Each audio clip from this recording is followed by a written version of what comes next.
Hello, adventurers, and welcome to the Crystal of Atlan Super Showmatch.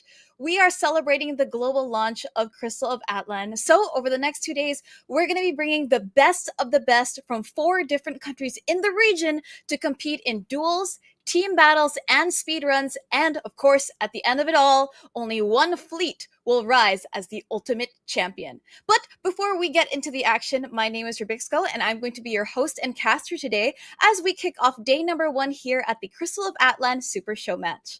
Tonight, whether you're here repping your fleet in the chat, tuning in for your favorite content creators, or a fellow adventurer here to see some jaw-dropping plays, you are in the right place. And before we get into everything, on top of the show matches that we have today, we have a lot of exciting highlights for you guys in the audience because, of course, we didn't forget you guys in the chat. So make sure that you guys stick around because we have some special item codes that are going to be given away in the stream during the breaks. So make sure that you don't miss them. On top of that, of course, after this, we do have an exciting collaboration between Crystal of Atlan and the famous One Punch Man. So that's going to be in the works and launching on June 26th. So make sure you guys are following the official pages of Crystal of Atlan so that you get more updates. And with that being said, I think that we can jump in just into the Super Show match. And of course, before everything, I hope everyone is enjoying Crystal of Atlan. There's been so much good news, so much good feedback from all of the players. And I think that, there's just so much more to be explored in this game in the coming months. So as we get into that, we do have a lot of stuff in store for this Super Show match. So getting into that, we do have a massive prize pool on the line. So as you can see, we have 15,000 US dollars on the line. The stakes could not be higher. And we have 3 intense game modes lined up to test our players to the limit. First up, we do have the 1v1 PvP. So this is going to be a test of individual skill. $2,000 is going to go to the winning team with the most wins. And of course, for our best solo fighter, they are going to be receiving $1,000 themselves. Then moving on for the PvP 3v3, this is going to be a little bit of a chemistry and coordination test between the people on these teams. And of course, for the top 3 players of Team 1, there will be a $3,000 split, and of course, another $4,000 for the overall winning squad. And lastly, of course, we have the Time Challenge PvE. So this is going to be a time trial that is going to be pushing for speed and precision. So the fastest and cleanest run is going to be earning $5,000 and of course, eternal bragging rights here in Crystal of Atlan. So it's going to be a very, very intense competition. Of course, a lot of money on the line. So if I were you guys, I would brush up on my skills because you can see there are so many awards, not just for the teams, but for the individual players as well. Now, moving on, of course, our tournament format. We do have a lot of people in this tournament. So we have 4 countries in this tournament. We have representing Thailand, we have Pang Sampong and the Pirate Crew. From the Philippines, we have Exodiac led by Myrtle Sarosa. From Indonesia, we have Team Ads led by Afif. And from Taiwan, of course, we have Team Orange GD led by Orange himself, Mr. Shut-Eye Orange. So we have so many people involved here. Of course, everyone here is joined by 7 other players that they have handpicked from their community. Of course, they made sure to pick some of the best in the country because a lot of money, again, is on the line in this show match. So if you guys see your favorite content creators or you have a friend that is playing in one of these teams, make sure that you make your voice heard so that they can see that you're supporting them here. And now, of course, moving on, our first game mode for the day is going to be the 1v1 PvPs. So like we said earlier, this is going to be involving 2 players from each team. So they have selected their top 2 representatives who are going to be going in a series of 1v1s in a round-robin format. Every player is going to basically play against each other at least once, and each match is going to be around 3 minutes each, with the winner earning 1 point and, of course, a loss earning 0. And at the end of 24 matches, we are going to be counting up all of the scores. And of course, whoever has the most wins, their team is going to be taking the victory. And of course, we have something special in store for our top one player as well. So again, the stakes are pretty high. And of course, we have our 3v3, which is coming up next. This is where the remaining players from our squads are going to form two different teams. So this is going to be another total of 24 matches in best of ones, and each team has to play against each other in this 3v3 format. Same thing is going to go. Of course, a win earns them 1 point and a loss earns 0. And rankings are going to be based on the scores of the accumulated wins, with awards for the top one squad and the top one team. And lastly, of course, the biggest highlight, I think, of this 2-day event, we have the PvE time trial. Our teams are going to be challenging the HexChess Elite, the Elite Dungeon, to the second dungeon, where each team is only going to have one attempt. Final rankings are going to be based on their final completion time at the end. And of course, we know that these dungeons are a little bit difficult. So if a player does die during the run, 8 seconds will be added to the team's total time per revival. And of course, rankings are going to be based on who completes the dungeon in the fastest time. And of course, this is going to be for our biggest prize, the $5,000 pot at the end of the tournament. But of course, today we are going to be going into the 1v1s first, but let's take a look at the lineup that we have for our 1v1s. So representing each team, you can see our individual representatives here. For our Thai team, for Pang Sampong's team, we do have Crazy Sola and Sad Bombs. From the Philippines, we have Joey TV, as well as Whelps, being led by Myrtle. And for our Indonesian team, of course, we do have Extra and Ino. And of course, for our final team from Taiwan, we have Bib and Luo Tuo. So again, these are going to be their representatives for the 1v1s. They're not going to be helped by any of their teammates. So a lot of trust has been put on the line here for their two players in the 1v1s. But looking at it so far, if you guys have any favorites, I think that, again, some of our representatives here are also very big in the Crystal of Atlan community. I've seen a lot of people talking about how they've been preparing for this tournament. So if you have any favorites here in the 1v1 challenge, please let us know in the comments. And of course, which team you think is going to be taking home the bacon here in the 1v1. So again, this is going to be 24 matches. Every player is going to be going up against each other at least once. So they have to make sure that they have all their combos down. Of course, mental fortitude is going to matter. And of course, their gameplay experience in a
exciting first match. Again, very, very quickly decided. As you can see, again, although 3 minutes on the clock, you could see Crazy Solo made no mistake, wasted no time in getting in that damage. Of course, I think we all know that Scythe Guards are pretty much very, very good in PvP and PvE as a support. Again, they have that healing, they can protect themselves, and they're very good in close range and mid-range combat. Of course, you know, here, Whelps as our Cloud Strider, again, one of the most hyped up classes here in Crystal of Atlan. Again, they benefit more from staying in the air and gliding, being in that glide state for those aerial attacks. But again, the Scythe Guard, making it impossible to break the combo. It made it very, very difficult here for Whelps to break out of the combo. But of course, that is just going to be our first 1v1. We still have so many 1v1s left in store. But, you know, based on classes alone, I want to know for you guys in the comments, who do you think are the best PvP classes that you can think of here in Crystal of Atlan? I know that, of course, Scythe Guard is one of them. We have the Berserker as well. I'm expecting that we see a lot of those. But of course, we have 24 different players here who are going to be bringing their best stuff. So we might be seeing some surprise picks, maybe. Of course, we were expecting the Scythe Guard. I do hope that we can see some Magisters, maybe a few people bringing out one of the Musketeer classes, of course. I think we have some people who are talking about they like the Bounty Hunter, surprisingly. Now, the Bounty Hunter are very difficult to use in PvP, but I think if you're able to chain the right combos, then you're going to be able to pull it off. But, you know, I want to know what you guys think. We have some people saying Magician being a pretty good class, of course. I know a lot of people are very big fans of the Magician. Very nice animations as well. And I think a really fun class to play overall. Good AoE, good crowd control, and I think in PvP, crowd control, as we saw in our 1v1 just now, having that crowd control can really seal the deal, especially if you can knock them up against the wall. There is, again, no way to come back from that. But moving on to our next 1v1 in just a second, we have our next representatives, hopefully bringing some new stuff. I think we do see some people, again, cheering for Team Indonesia. Some people are saying that the Gunner is OP in 1v1s. I think so too. Magiblade, Gunner, Magician. Yep. I think a lot of people, surprisingly, a lot of people here run the Gunner. It's pretty exciting to see. I hope we do see a Gunner here in our next 1v1. But as we wait for our next 1v1 to be lined up, some people are saying that they want to see another Assassin type class, the Scythe Guard as well. And now we've got our next 1v1 here. Let's see what we've got. All right, it looks like we have a Magiblade versus, let's see. I believe this is a Starbreaker. Yes, okay. All right. Shut-Eye Orange himself is going to be playing in the 1v1 versus our other team leader. Now, I think this one is a bit of a highlight match. Our team leaders are going up against each other in the 1v1s. Orange going to be taking a bit of damage here. Beeb, backs off a little bit. Extra is going to be keeping that middle ground control. Beeb's going to be weaving in and out, trying to get a few hits. Doesn't look like it's going to be successful. Beeb now staying in the air, making sure that they don't take any more damage. Now he has the center control. Extra walking back up, not showing that he's afraid. He gets that ultimate off. It is going to put Extra in a bit of a pickle here. Extra now down to about a third of their life. Ooh, lands the launcher. B now stuck a little bit in a wall launch. Recovers very quickly. Again, this one is a lot closer. Extra backing off. Both of these guys just weaving in. 1 minute left. Just over a minute left on the timer. B making sure that he stays up in the air. Getting those dodges. Takes a big hit there. Couple of hits coming in from B. Extra getting punished. Now B has the upper hand. Extra down very critically low, but is going to be replying with a chain of combos. Lands a very clean hit. B going in once more. They're trading blows here. Another series of slashes. going on to Extra. Extra now dangerously low. Gonna back off, takes a big hit. One hit left possibly for Extra, but that ultimate is going to seal the deal, and B is going to be securing the win for Team Orange. Now that, again, a much closer fight than what we saw earlier. Very, very close. But of course, B from Team Orange is going to be taking down Extra. Of course, still 22 more matches to go. We have one team now for Team Taiwan and one team now for Team Thailand. So again, it's still pretty early, still very undecided so far. I see a lot of people who are saying that the Magiblade did pretty well here, and it has a pretty satisfying combo. I think these two classes that we just saw, the Starbreaker and the Magiblade, they do rely on building up energy with their skills. But again, with the Magiblade, we could see that they did make excellent use of their cooldowns, because if you guys don't know, if you don't play the Magiblade, it benefits on attack speed stacking. So you want to keep building up that attack speed by using your abilities and making sure that you get your cooldown resets, which I think our player just now did an excellent job of.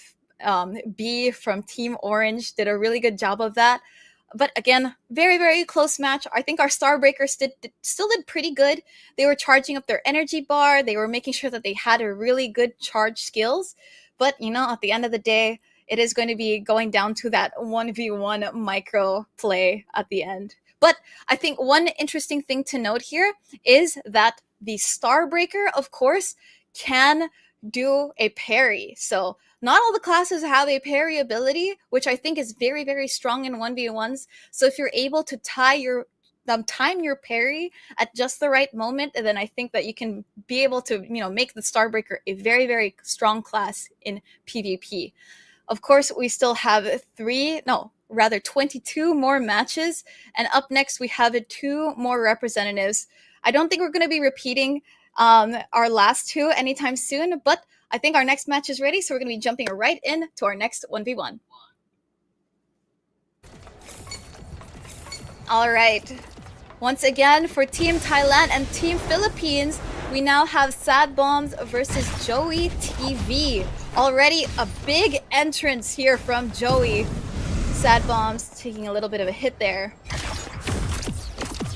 Keeping that centerpiece. Skill shot does miss. And again, they're taking their time, again, staying in the air, making sure that they charge their bars up. Of course, we haven't seen any gunners yet, so it's really nice to see a little gunner 1v1 here. Ooh, Sad Bombs taking so much damage. They're down to half HP. Again, gunners have very, very hard hits, especially if they're able to land their abilities. They do hit very, very slowly, but again, when you get that hit off, it is very, very rewarding.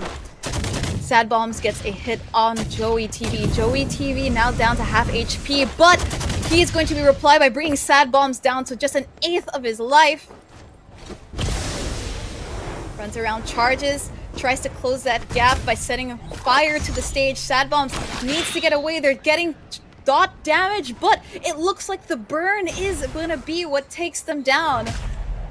And just like that, Joey TV takes the 1v1 in the Gunner mirror matchup. Now, okay, that one was pretty interesting. Again, we were talking about Gunners earlier and how we haven't seen any yet, but I think Gunner versus Gunner, it was, I think, a lot faster than we would expect. This is a very slow class in terms of fighting style, but as you can see, when you get those hits off, it deals so much damage. I think they were only able to hit maybe 3 or 4 abilities on each other, and just like that, HP gone, poof.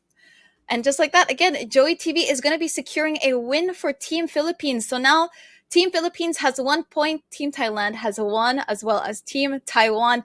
Team Indonesia is yet to win a point just yet, but again, we now have our gunners. I think there were some people who were saying they want to see some of the magician, the magister classes here, maybe a magician or an elementalist, maybe. But again, there were a lot of people who were saying that they were very confident in the gunner class. So far, 3 points on the board. We still have 21 1v1s left. Again, our next 1v1 is ready, so we're going to be heading back into Team Taiwan versus Team Indonesia. All right. Up next, of course, we have from Shut Eye Orange, we have Luo Tu, and In Effect. All right, we do have a Magician here versus a Warlock. Our Warlock is going to be keeping distance a little bit. Goes invisible. Oh, takes a little bit of damage there. Our Magician just weaving in and out of combat, not taking any hits. Charging up their bar. We do get a Whirlwind there. In Effect again, not able to reply. Eno, a few hits off. Eno taking a bit of damage there, now below half HP. Welcher tries to get another hit on Eno. Doesn't look like it's going to hit. Eno not taking any damage in that combo. The dash is off. Eno in a bit of trouble here. Doesn't want to take the full combo from Luo Tu, but Luo Tu again making sure that he lets his cooldowns recharge before weaving back into battle. Eno locked into the coffin. Looks like just a few more hits to take him out. Tries to go in, but doesn't realize that he hit a decoy. Eno very dangerously low here. Tries to weave back in with a tornado. Luo Tu gonna back off. Weaves in once again, but manages to get the hit on Eno, securing a second win for Team Taiwan. Now, again, we now see two more classes that we haven't seen yet here in the 1v1s. It must have been pretty hard, honestly, as a Warlock player. Warlocks being a little bit more in the melee mid-range combat versus a Magician. Again, they have that AoE, a little bit of that crowd control. But again, a little bit of the RNG mechanics is supposed to weigh in a little bit and kind of balance out the Magician. But I think our Magician played really, really well, especially with their utilization on decoys and minding their timers. If you guys have noticed, a lot of our really good players in these 1v1s, they take the time to go in, complete their combo, and then come back out and wait for their cooldowns to reset. And I think that just shows us, again, people who have a really good discipline when it comes to timing their combos and everything. And I think our Magician did such a good job on that. And again, a lot of good buffs came out for our Magician as well. And I think, again, a very well-built Magician too. So again, pretty good. I think he was very, very tactical as well. And of course, nice try to our Warlock player. On the other hand, we did see them try to make a lot of really clever plays. They did try to weave in and out a little bit and have that burst damage that they were trying to kick off. But again, I think our Magician was very, very prepared for this 1v1. And I think, you know, in a battle of the two Magister classes, I think that the Magician, although they came on top this time, we have to see, of course, what our next players are going to be doing. Of course, next up we have our fourth 1v1 in the lineup ready to go.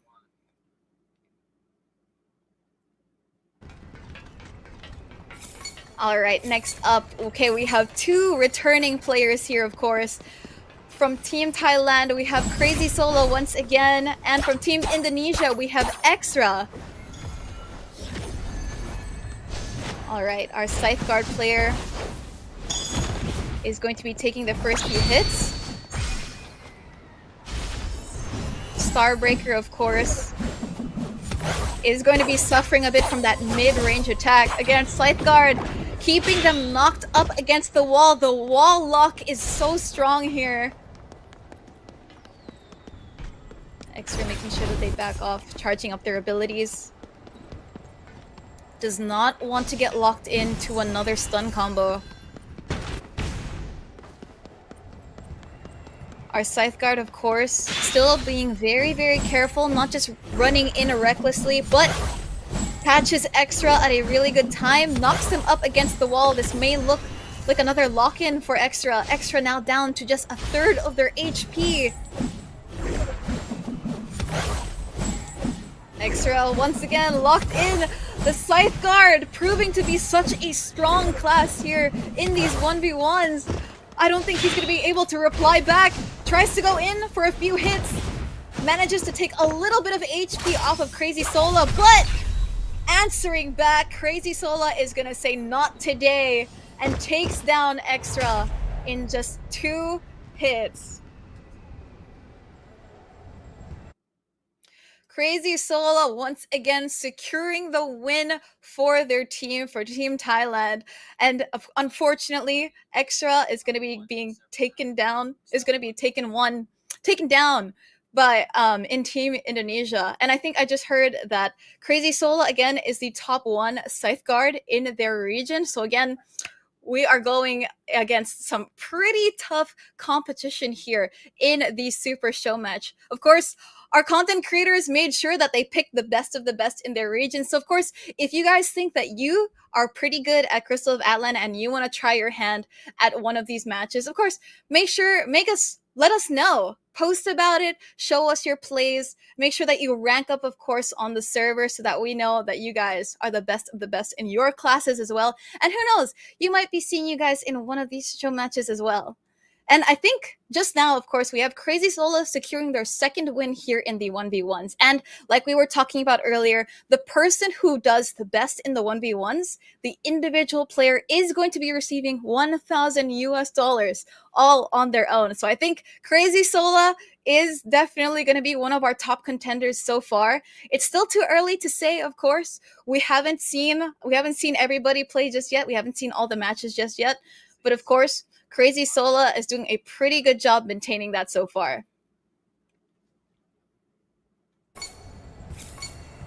All right, moving on to our next match. For Team Philippines and Team Taiwan, we have Whelps for Myrtle and B once again here for Shut Eye Orange. All right, looks like Whelps going to be leading in with a pretty big AoE attack. B trying to close a little bit of the distance. Gets a few hits onto Whelps. Whelps going to be backing away. Does not hit the ability. And they're just going to be weaving in and out, making sure not to get hit first. But Whelps going to be trying a little cheeky entrance there. Going to get punished for it. B getting a few hits off, bringing down Whelps to 2/3 of their HP. With the shield, Whelps going to be answering back. Our Cloud Strider, very good hits there, making sure not to take any more damage than they have to. But I think B is going to be playing a little bit more aggressive here. Gets the lock-in. Whelps knocked against the wall. B gonna keep continuing that combo. Excellent resetting of their skills. They had a really good chain of abilities there. Unfortunately, the cooldowns did not line up to clean up the kill. B gonna be trying to go in once more. Whelps is trying to stay alive. Charging up their glide state. They want to make sure that they're able to pull off some more aerial damage. Unfortunately, B is not going to be there to take the hit. Once again, B not being in the area of attack. Unfortunately, Whelp's going to be hit by the dash once again. Locked into the combo. And it looks like B is going to be taking this one for Team Taiwan. That was such a deciding match. I think, the Magic Blade, again, they had a little bit of difficulty in their first 1v1. Our Cloud Strider as well. But it's nice to see their Magic Blade has made a comeback. And I think we can definitely see that they did an excellent job of managing their reset cooldowns. As you could see, they were able to keep our Cloud Strider just locked into the wall for a good 20 seconds. Which again, it just shows how good our Magiblade was in executing his combos. And of course, when you manage to hit those combos, they get heavier and heavier, and the damage, the attack speed just keeps on stacking and stacking. And as you can see, our Cloud Strider did take quite a bit of hits there. But of course, GG's as well to our Cloud Strider. They did perform a lot better than their first match, but that is going to be a point now into Team Taiwan. And I think up next we do have our next 1v1 is ready. So let's head into game number 7.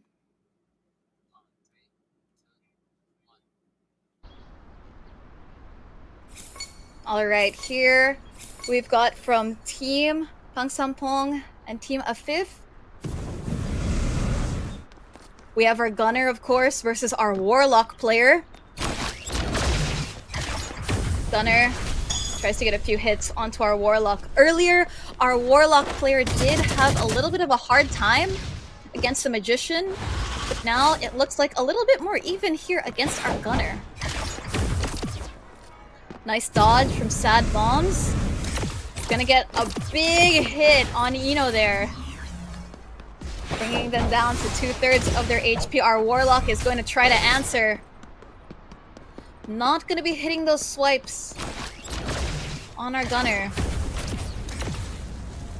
Our Gunner doing a very good job keeping their distance. Eno taking a lot of damage there, staying in the AoE fire and taking a lot of bullets from our Gunner here. And it looks like even at close range, our Gunner is not afraid, just gonna be walking up and shooting 3 straight bullets into Eno. Unfortunately, it looks like our Warlock is gonna be going down. And once again, our Gunners just showing the prowess of this class in PvP. Unfortunately, that is going to be another loss here for our Warlock player. This time, I think they were at least able to weave in a little bit and get a little bit of damage against our Gunner. But again, the Gunner class, it does so much damage, especially if you're able to hit those shots. And even though it is a slower class compared to the Warlock, you do have to keep in mind that it does have really big hitboxes, and that adds to that zone control that the Gunners have. So unfortunately, for a close or mid-range fighter like the Warlock, the Gunner proves to be such a strong class against it. So that is going to be it for game number 7. We are just about 1/4 into our 1v1s for today. But so far, I want to ask you guys, of course, in the chat, you guys have been saying that there are some favorite classes you have here for our 1v1s. I think that our Gunners have definitely been a top pick, but we do have game number 8 underway, so let's hop right in. All right, looks like for game number 8, we do have Team Philippines versus Team Taiwan. It's Joey TV once again versus Luotuo. Again, these two players have 1 win under their belt each. Our Magician gonna be keeping their distance from our Gunner. But Joey, again, was very good at hitting their skills. Joey locked in. Seems a little bit evenly matched. Gets knocked a little bit. The sleep combo put down. Fire zone gonna be put down by Joey, but both players are gonna be taking damage from each other. Both of these classes, again, a lot of AoE abilities. So they're each just shaving each other down. Joey, pretty good hits there. Both of them similar amounts of health left. Joey is going to be trying to lock down Luotuo there. Luotuo walks out.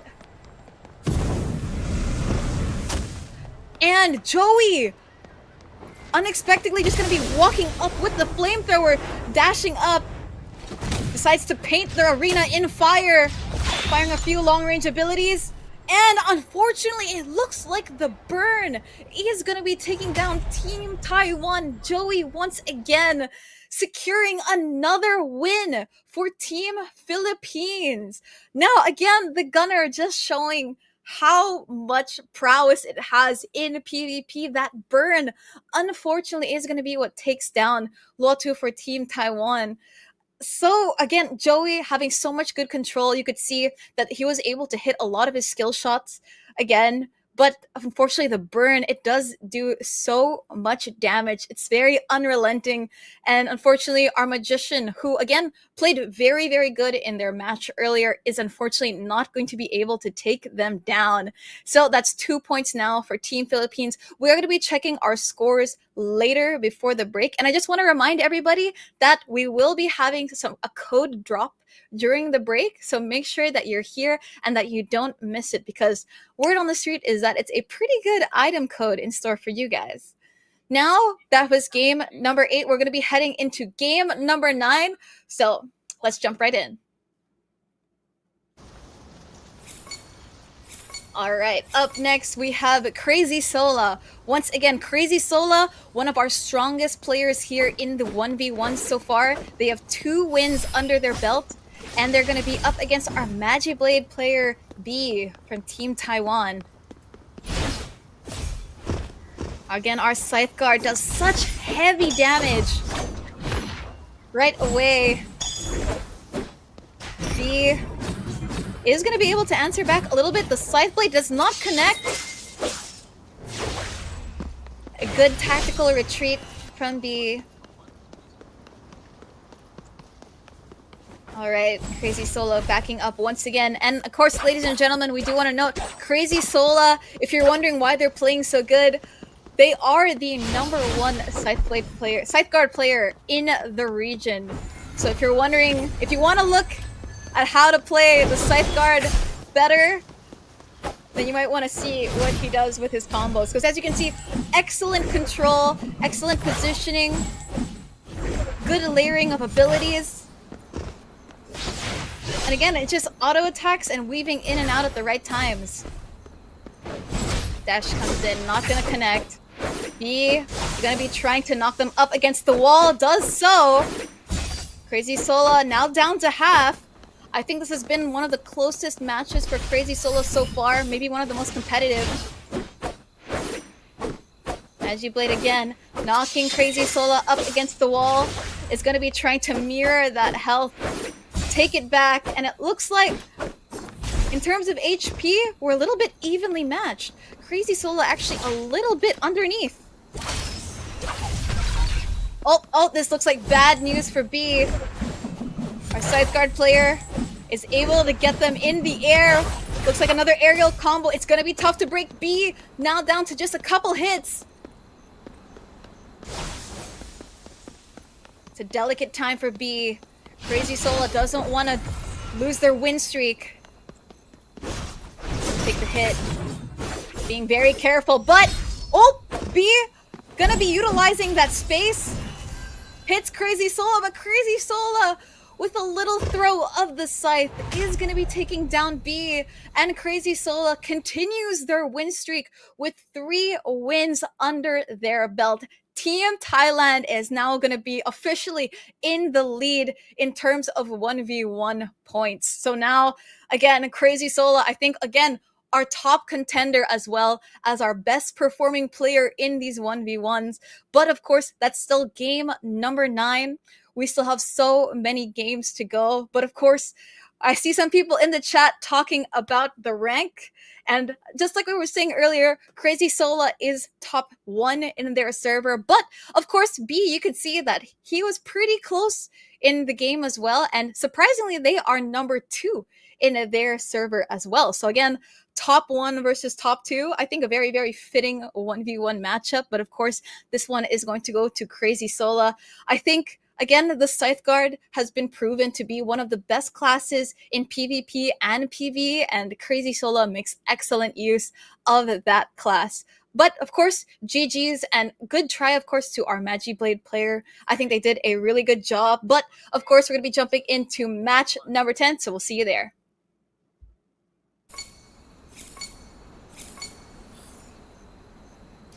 Up next, we now have Team Indonesia versus Team Philippines.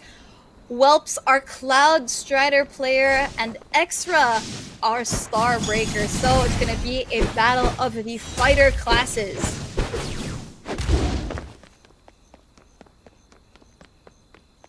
Extra takes a heavy hit right off the bat from Whelps. 30 seconds off the clock. And Whelps Still yet to take any damage from Extra. Whelps tries to land a big hit there, but doesn't hit.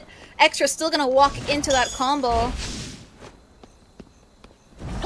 Whelps doing a good job of keeping their distance, making sure they don't take any heavy hits from the Starbreaker here. Starbreaker now able to launch a couple of heavy hits. Whelps takes a bit of damage. Gonna back off, take up some space in the center. Oh, Whelps gets a couple of hits here, starts the combo. Completes it and backs off. Again, really good discipline here from our Starbreaker player, but of course Whelps is not going to take that sitting down. Oh, it gets the offensive hit there, but unfortunately Extra is going to lock them into a wall stun. Not going to be finishing off Whelps just yet. Extra seems like they want to go in for the kill. Whelps now dangerously low. A spinning kick coming in from Extra. Whelps looking a little bit in the danger zone, needs to recover from that knockup. Gonna try to keep the distance, but it is going to prove futile as Extra knocks them into the ground, taking a point for Team Indonesia. Again, now we have a point for our Starbreaker, our Cloud Strider, looking to find a little bit of difficulty finding their footing here in the 1v1s. I think this was a little bit closer than we thought, but again, it was nice to see a little bit of a battle of the fighter classes, of course. As we could see, the Cloud Strider, there are two very different classes. One, of course, is very mobile. There's a lot of gliding combos that you have to take into account. But, of course, our Starbreaker, so many heavy hits. I think they did a really good job of using, building up their energy bar, using their skills, and a lot of really good charged abilities that landed as well. Of course, our Cloud Strider had a really good efforts as well. I think they tried to pace themselves and really keep their distance from our Starbreaker. But of course, that is going to be it for game number 10. And up next is game 11.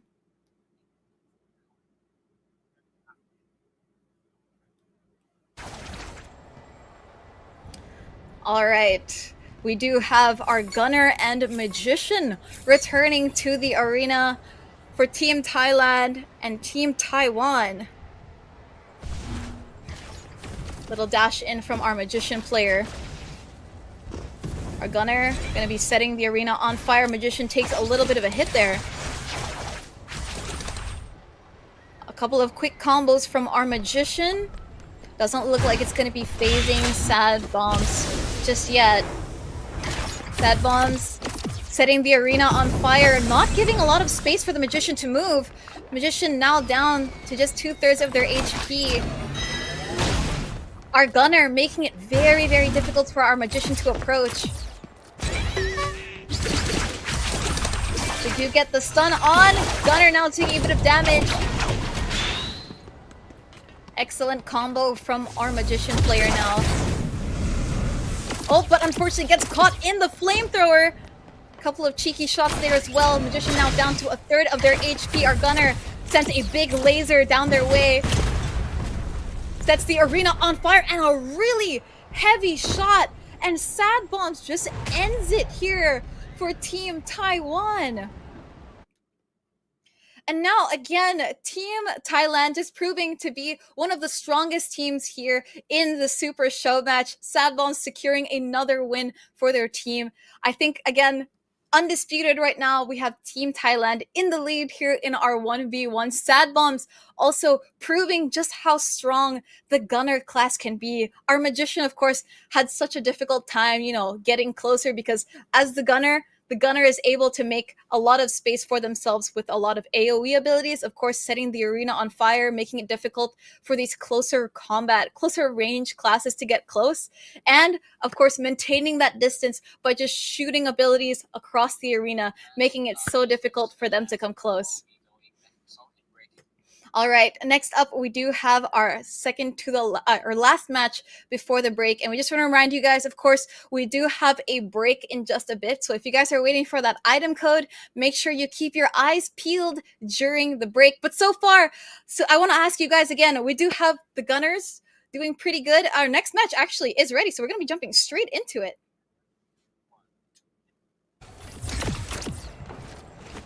All right, our next match is going to be Eno once again versus Joey TV from Team Philippines. We have seen our Warlock player has had a bit of a difficult time here in the 1v1s. Our Gunner, oh, Joey TV, going to be getting a pretty big hit on Eno there. Our Warlock locked in once again. The ticking burns, going to do a lot of damage, but our Warlock now able to get a tornado off. Able to hit some close hits on Joey TV. No big hits just yet. Gonna eat a bit of that flamethrower. Eno, once again, trying to set up a combo. It's proving to be very difficult, of course, as our Gunner player is going to be maintaining their distance. It's fire down on the arena, making it very difficult for our Warlock to move around. Our Warlock going to be trying to get closer, is unfortunately going to be punished by trying to go in. Eno gets taken down, and another win is going to be awarded to our Gunner player, Joey TV, securing another win for Team Philippines. Now, of course, that has been another 1v1 here, and we're going to be going to a break in just a short moment. But again, such an exciting set of events here. We've seen, of course, some classes show their prowess versus others. We do hope, of course, we still have another half set of 1v1s to go. But of course, I want to know what you guys want, of course, for the classes that you see here in the 1v1s. But I think that we have our results ready. So we're going to be seeing which teams are in the lead here in the 1v1s so far. So as you can see, right now we have Team Thailand in the lead, led by Pang Sampong. She's got 5 points from her team. Crazy Sola securing 3 of those wins. And for Myrtle, we're not far behind with 3 points, led by Joey TV, securing 3 perfect rounds as a Gunner. And of course, for Team Taiwan, we have Bib and Lotu securing 2 and 1 point respectively, giving Team Taiwan 3 points. And of course, we have Team Indonesia with 1 point secured by Extra, who I believe is our star breaker player. Now, of course, we're only halfway through the matches. We still have to figure out who is going to be coming out on top after the next series. But of course, we want to remind everyone that there is a lot on this in stake for our players here. But before that, of course, we're going to give our players a little bit of a break. And of course, you guys in the audience, make sure that you don't go anywhere because, of course, we have your special item code just for you.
once again, adventurers, and welcome back to the Crystal of Atlan Super Showmatch. Of course, you guys just saw a couple of 1v1 matches here, a lot of intense gameplay, a lot of clutch comebacks, but of course, we still have a lot more 1v1s underway. And I hope you guys were able to spot the codes in the chat. If you didn't see them, they were on the left side of the screen, so make sure you don't miss them.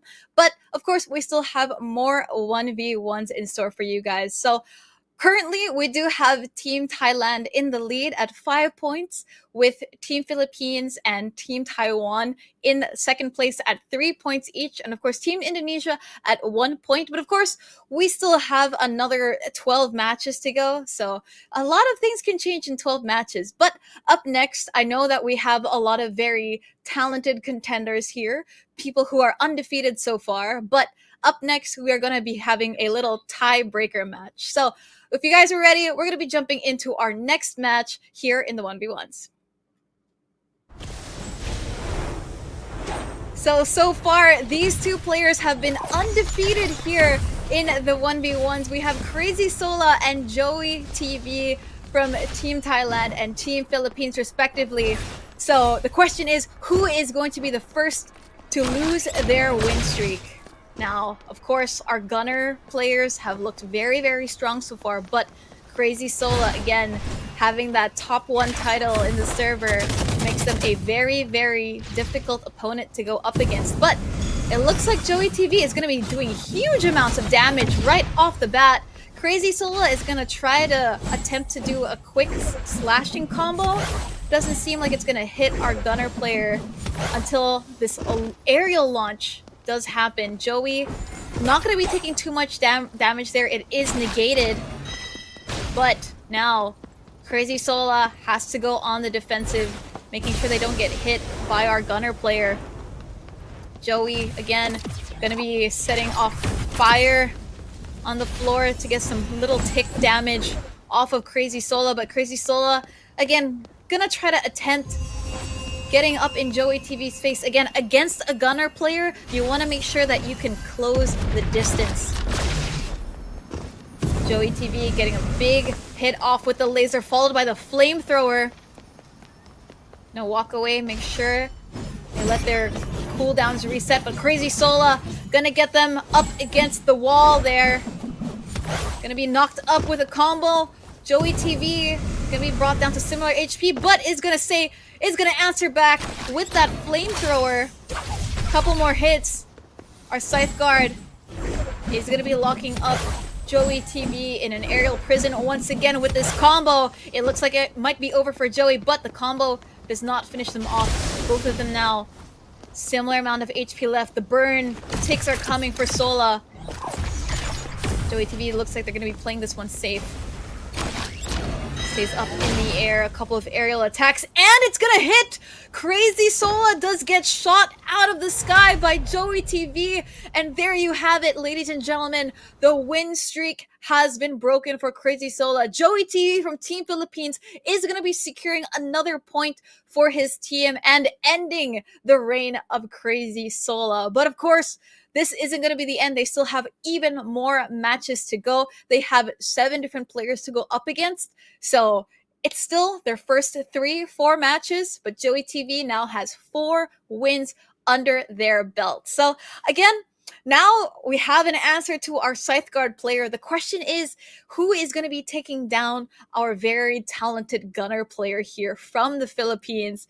But of course, up next, our next contender is going to be, of course, Team Taiwan, that had 3 points so far, and Team Indonesia, who's still trying to catch up. We do want to see a lot more action from our Warlock player, I believe, who comes from there, and our Starbreaker. But of course, up next, we have our next match, so let's get into it. All right. As we were saying, we have our representatives from Team Indonesia and Team Taiwan.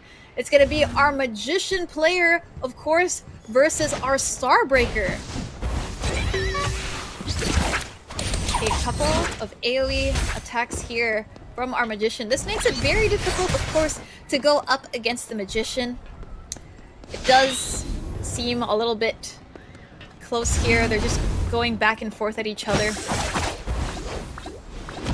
Our Our Starbreaker, unfortunately, gonna be taking the brunt of the damage. Gonna try to go in once again, but our Magician is going to answer back, launching a series of attacks. But now I think our Starbreaker finding a lot more confidence in their play in this round. Okay, both players miss each other just a little bit, but Extra gonna be taking Lotu down to half HP. Brings them in the air, knocks them down. Gonna be taking them down to a third of their HP. Our Magician player is a little bit on the back foot. Knocked up once again. Extra wasting no time in ending this match, and just like that, our Magician player does go down. Extra securing a second point for Team Indonesia. Now again, our Starbreaker has been having some trouble so far. They were the first person to get a point under Team Indonesia's belt. It looks like they're going to get that second point once again. Our Magician player, though, they did seem to struggle here. Earlier, we did see our Magician player was able to kind of bully out a lot of the other players in their 1v1s, but this time around, it looks like our Starbreaker, I don't know if it was a little bit more confidence in our Starbreaker to walk up to their opponent, or if our Magician wasn't able to handle this matchup. But again, this just shows you how a lot of the things that happen in Crystal of Atlan can be just, based on how you play the different classes alone. Because again, you have the classes, but you still have the different abilities that you'll set up. And of course, that is going to vary from player to player, and your builds, of course, at the end of the day. So I think this one, a very well-deserved win for our Starbreaker. We're still hoping our Magician can come back from this, but of course, we still have our next few matches underway. And of course, if you guys have any favorites in the chat, any favorite players, favorite teams, please let us know in the comments on YouTube and Facebook, where we are streaming now. And just in a sec, we're going to be jumping into our next match, which I believe is going to be happening right now. All right, we are back again to Team Philippines and Team Thailand, led by Myrtle Sorosa and Pang Sampong. It is going to be Whelps, once again, our Cloud Strider player, and Sad Bombs, our other gunner. So far, we've seen our gunner players have had a lot of success, but I think Whelps here lands a huge hit on Sad Bombs. Again, now our Cloud Strider seems a lot more confident, playing in the air a lot more. Our gunner trying to light up the arena once again, but our Cloud Strider is going to say nope. Hits them with a couple of orbs. Is unable to dodge that heavy hit. Oh no, another combo coming from our gunner. It looks like they're going to get everything hit. Whelps takes a huge amount of damage, but this means our gunner's abilities are on cooldown. It's time for Whelps to answer back. Unfortunately, gets a flamethrower in the face. Try to dodge a lot of these hits. Unfortunately, the homing bullets are gonna knock Whelps out of the sky. Whelps gonna try to get a spinning kick, does not connect. Our gunner, big hit across the stage. Whelps going in for the melee. It's a few hits off of bombs. It isn't going to do much though. Whelps gets melted, absolutely melted by the flamethrower, and another win to Sad Bombs and our gunner players. I think this time we did see our Cloud Strider player did have a little bit more time in the air, which is, again, what you want to do as a Cloud Strider. You want to charge up your aerial energy meter so that you're able to do more air damage. But again, when you are shot out of the sky by a gunner, it just makes it so hard for you to do that. So again, really excellent play here from Sad Bombs, countering our Cloud Strider by making sure they weren't able to charge themselves up. And again, we didn't see a lot of those AoE abilities really hit, except for that one combo against the wall. But again, it just shows how well our gunner players are able to utilize such a slow yet methodical class like the gunner. But of course, that is still going to be, we're still going to have a few more matches. I think we do have our next game underway, so let's go and see our players.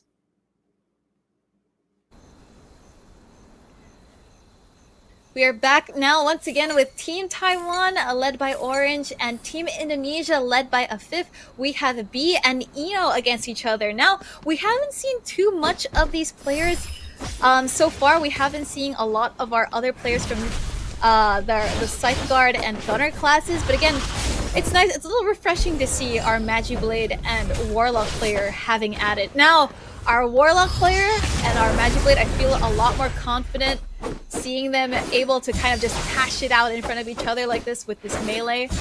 We haven't seen a lot of melee combos like this, but it looks like B is going to be coming out on top in that little skirmish here. Eno, of course, is going to make sure that he's able to break this combo and come back, but B locking them in the air.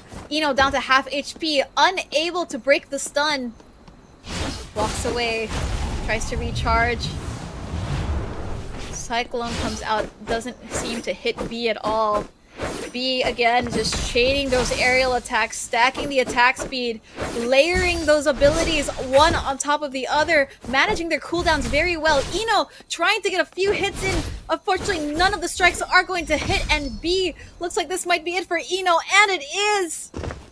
With a couple of spikes from the ground, he's going to be impaling Eno, securing the win for the Magic Blade class. Again, a really tough day here for our Warlock player, but again, we have to, our Magic player has been doing such an excellent job of chaining all of their abilities, making sure that they manage their cooldowns, and everything is just up when they need them. And you can see the stacking attack speed is what makes it so difficult for people to get out of the Magic Blades combo, which again, excellent job done by our player here. But of course, we still have a few more games from our Warlock player. I do want to ask that we show some support to our Warlock player and that they find their footing.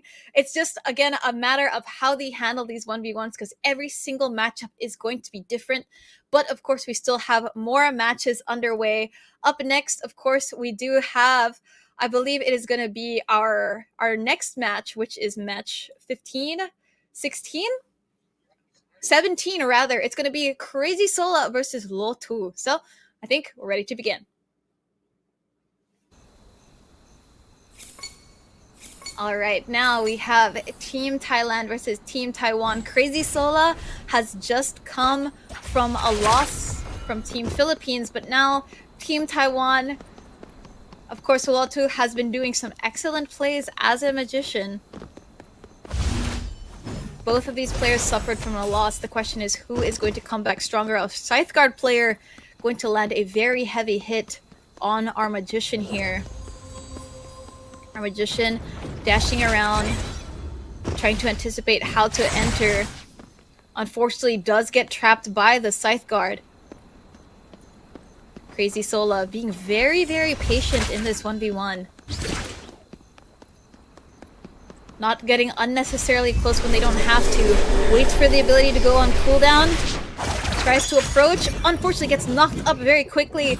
But again, those dashes are going to be knocking up our Magician into the walls, getting them locked into a combo from just almost full HP down to less than half. Our Magician looks like they're in a bit of trouble here. We get the knock up on Crazy Sola. Crazy Sola now. Tables turned against them. Magician player gonna be trying to do a lot of long range hits. Doesn't seem to be hitting Crazy Sola.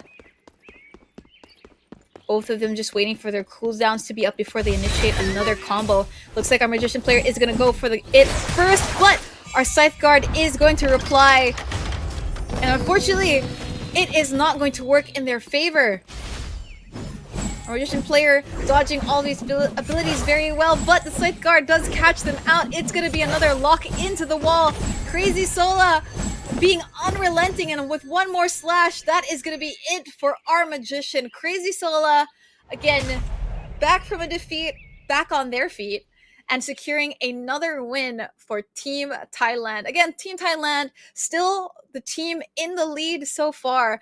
And it just begs the question again, you know, who is going to be the one to equalize? Because so far we do have, I can see two very standout players so far. We have Crazy Sola from Team Thailand and of course Joey TV from Team Philippines. Both of them doing an excellent job for their team and of course showing the prowess of their classes. And speaking of Joey TV, he is going to be in our next match, match number 18 against Extra, which was our our Starbreaker player rather. And again, our Starbreaker has just come from a win, but let's see if they can shut down our Gunner player, because I think our Gunner players have been having a pretty good time in this show match so far. So let's see if our Starbreaker can shake things up in this next match. But of course, our Starbreaker, so far we have been talking about them, having a lot of heavier hits. But I do want to say, it looks like our Starbreaker players have been trying to go in for those really light combos. I don't think we've been seeing anyone doing, in terms of their skill set, I don't think we've seen anyone with the classic build that we usually see. So it's really interesting to see how Extra was able to kind of, build up their Starbreaker. But in this next match, of course, we have Extra versus Joey TV. Joey TV is still undefeated in the tournament so far. Extra going to be taking a couple of light hits, a little sprinkle from Joey TV. Extra now takes a little bit of damage as well. But Joey going to be answering back. And it's very interesting, of course, because our Gunner, we do expect them to be playing a little bit further away from their opponents. But Extra, I think, is doing a very good job. See, this is the first person, I think, who's been a little bit more straightforward in countering our Gunner players. Just walking straight up to the Gunners, making sure they are not able to retaliate, not able to reposition properly, and Extra making excellent use of these combos. Joey TV unable to answer back.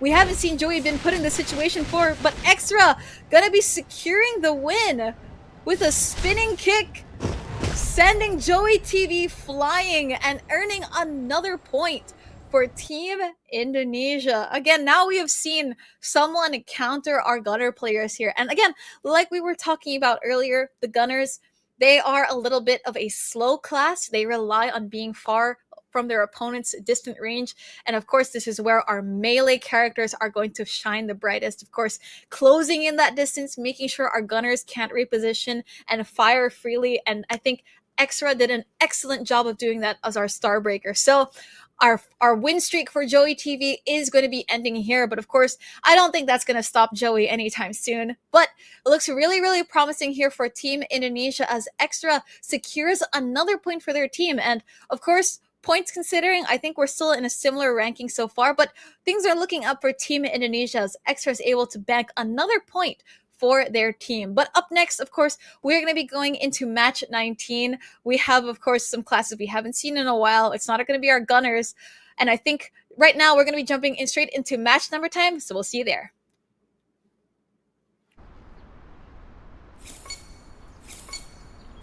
All right, now again, we're returning to our Magi Blade player from Team Taiwan and from Team Thailand. Of course, we have Sad Bombs, our Gunner.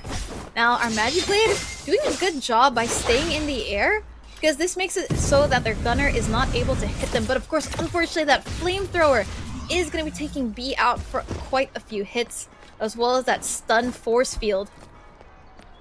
B not going to be getting too close, but Sad Bombs, of course, the longer you leave our Gunner players to charge, the more dangerous they become. You want to make sure that you get up in Gunners' faces whenever you're fighting up against one. I think now B doing the right thing, getting up in their face, just unrelenting flurry of attacks. Another reset on the skills, really good at lacing in with skills, with abilities.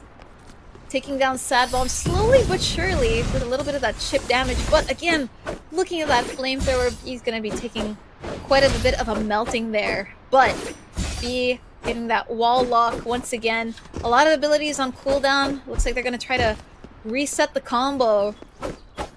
Sad Bombs walking into those slashes. Unfortunately getting knocked back quite a few times. Now B trying not to get hit there. Sad Bombs both dangerously low. Looks like another aerial knockup, but abilities online for both of these players. It is going to be a matter of who catches out the other first.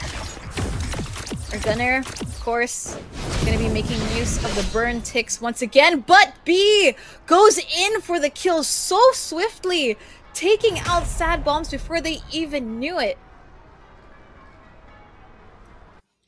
And there you have it, ladies and gentlemen. The win is going to be going to our Magi Blade player. Again, just showing how these melee characters can go up against our Gunner classes. And again, we want to emphasize this as much as possible. I know that Gunners, they do look very scary to go up against. They're very powerful. But if you get the timing right and you're able to weave in a couple of attacks and get up closer range, I think our melee players rather, are finally able to find some footing in this tournament.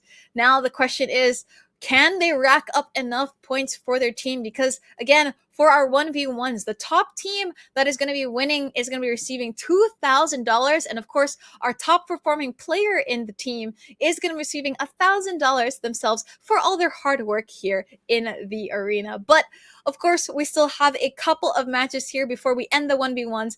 We are now down to our last 5 matches here in the 1v1s. It's going to be coming really, really close here for our teams to try and get those last points for their teams. So up next, we've got match number 10 between Whelps and Eno.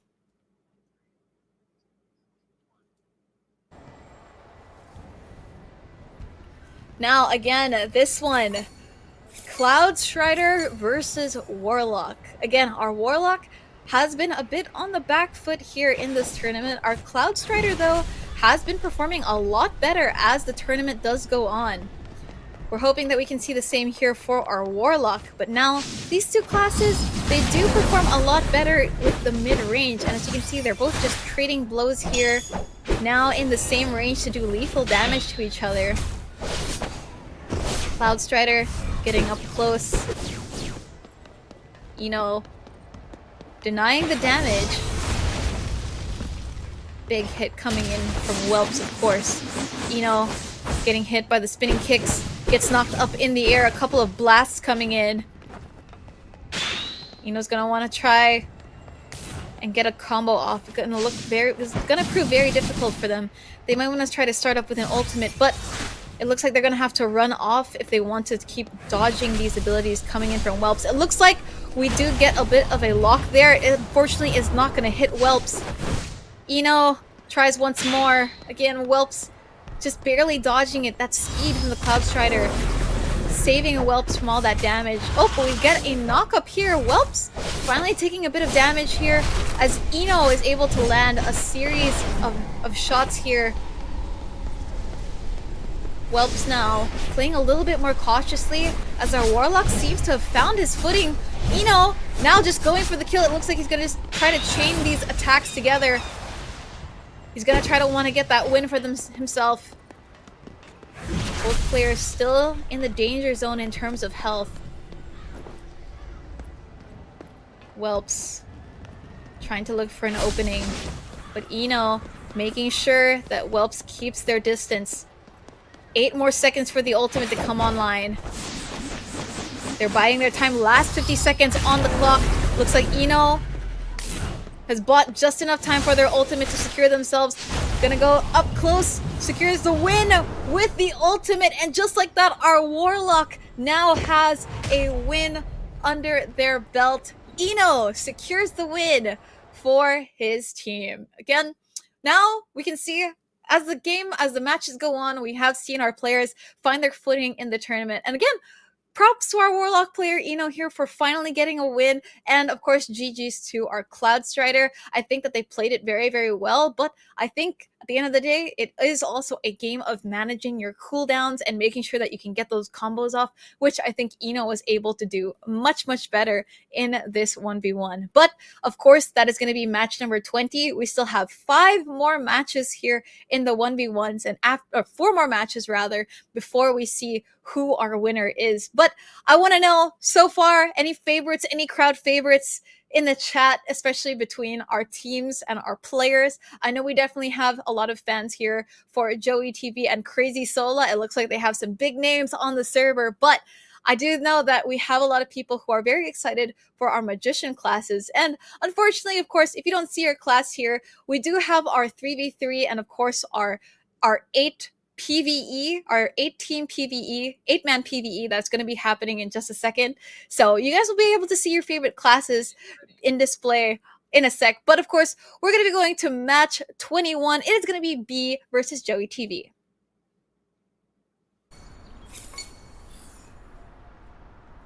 All right, match 21. It is Team Philippines under Myrtle versus Team Taiwan under Shut Eye Orange.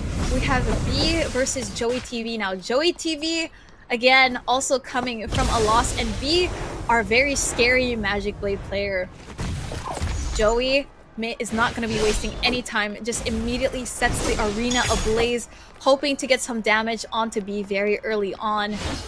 B doesn't seem too phased by it. Goes in for a quick flurry of strikes. Joey is knocked up for quite a bit. And again, the ability comes out. The Blade Slash.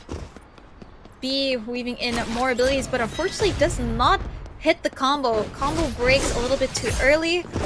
And Joey, unfortunately, going to be taking a little bit more damage there.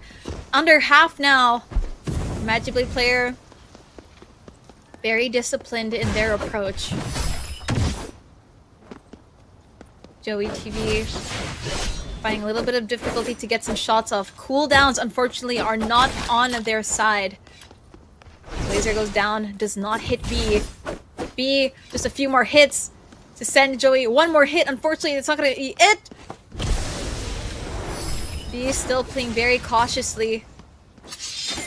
One hit is all it's going to take. And with a quick mid-range flurry of attacks, B is going to be taking down Joey TV, securing another win for Team Taiwan. Now, when we checked the scores earlier, Team Taiwan and Team Philippines were very, very close in terms of team score. We don't know what it is right now. We're going to see after we have all of our matches played out, but it is looking very, very close between all of our players. But in terms of closeness, we do have a player who has been showing a little bit of a, again, we have our dark horse in the tournament versus, of course, a superstar in the audience. Definitely a crowd favorite here. Crazy Sola up against Ino. Up next, our Scythe Guard versus our Warlock. The question is our Warlock finally confident and has they found their footing, or is Crazy Sola going to be taking them out once again? We'll find out here in match 22.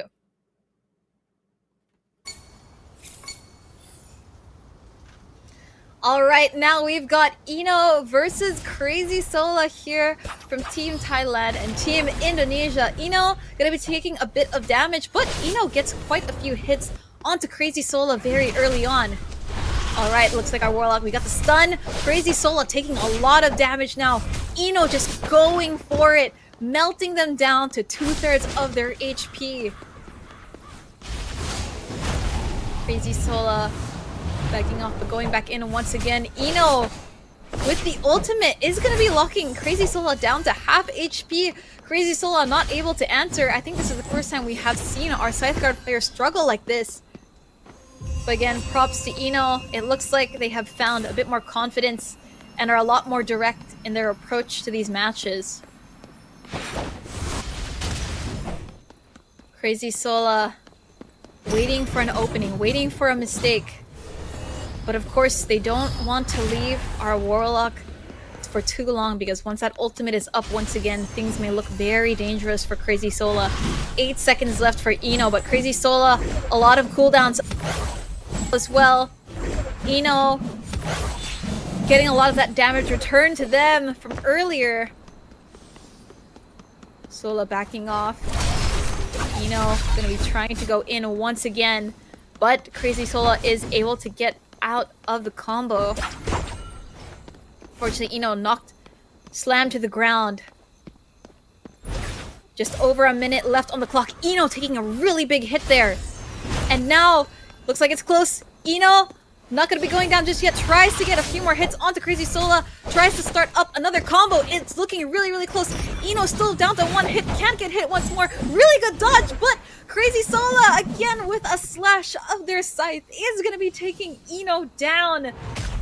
Securing another point for Team Thailand. It was a very, very close match here between Ino and Crazy Sola. Again, it looked like it was in Ino's favor at first, but again, Crazy Sola, I think, being that disciplined player that they are, took their time, made sure that they waited for an opening, and then took Ino out, especially with that really big blow that gave them the confidence to go in. Of course, props to Ino, I think that was a very, very good showing from them, especially as a Warlock player. It definitely is difficult in PvP, but the win is going to be going to our Scythe Guard, Crazy Sola, for Team Thailand. And now we have 2 more matches left here in the 1v1s. So in just a second, we're going to be finding out which team comes out on top. So let's just jump straight into match 23.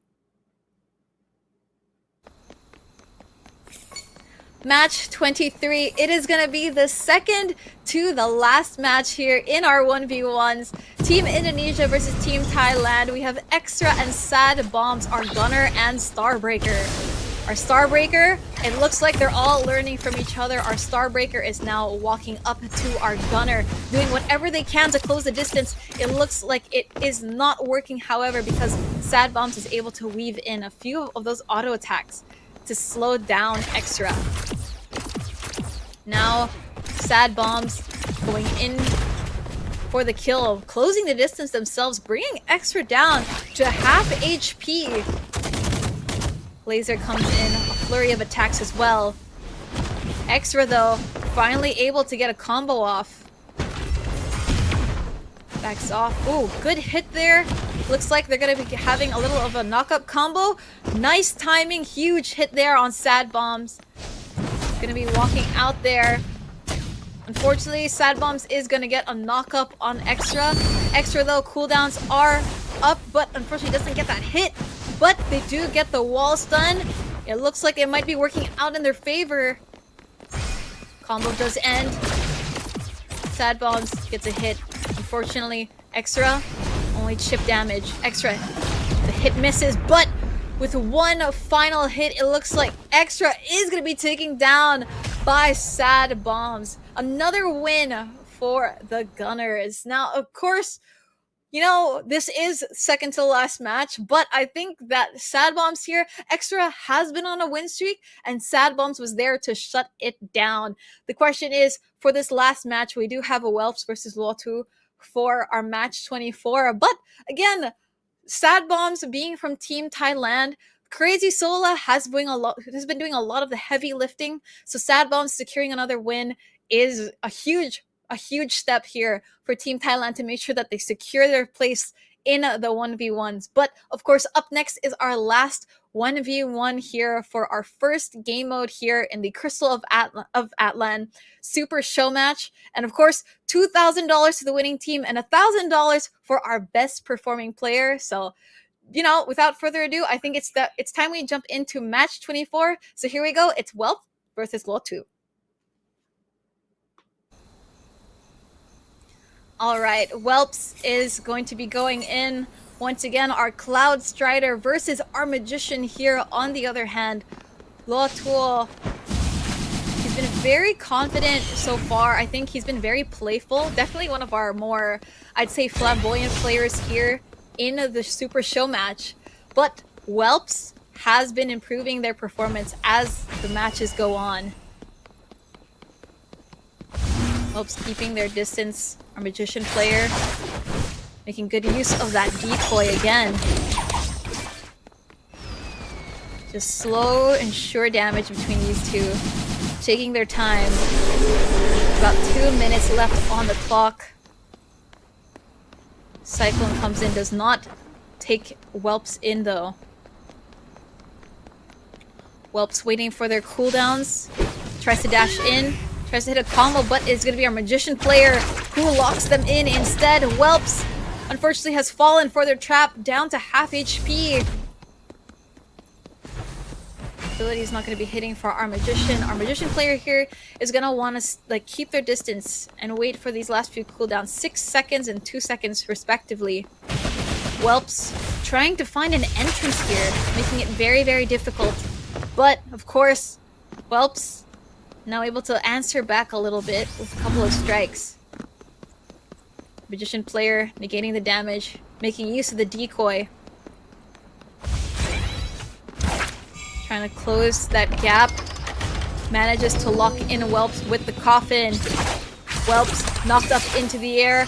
Nice clean combo here from our Magician player. Doesn't look like they're going to be continuing it though. Leaves the scene. Whelps again trying to find an opening without being punished for it. Okay, a couple of dashes in the air. Sends in an airstrike. Unfortunately, not going to be hitting our Magician player. Unfortunately, it's Whelps, rather, who gets caught instead. And Whelps is going to be taken down by our Magician, securing another win for Team Taiwan. And that, ladies and gentlemen, is going to be our last match here in the 1v1s here at the Crystal of Atlan Super Showmatch. And in just a second, we're going to be finding out who our top team is, and of course, our top player. And of course, we were just talking about this earlier. There is so much on the line for our show match today. We have $2,000 and $1,000 for our top performing team and top performing player. So I want to ask you guys, if you guys have been keeping score, who do you think is going to be our top team and our top player? Earlier, we did see Team Thailand seem very, very much in the lead, but of course, Team Philippines, Team Taiwan, and Team Indonesia have definitely been shaking things up here in the second half. So I want to see if you guys have any guesses. Of course, I see a lot of people. We have a lot of fans from Team Philippines, of course, Team Thailand, Team Indonesia, Team Taiwan. We see you. And I think we have our match results, so let's go find out who the winners are. And of course, with 9 points under their belt, it is going to be Team Thailand, led by Pang Sampong, with 9 points.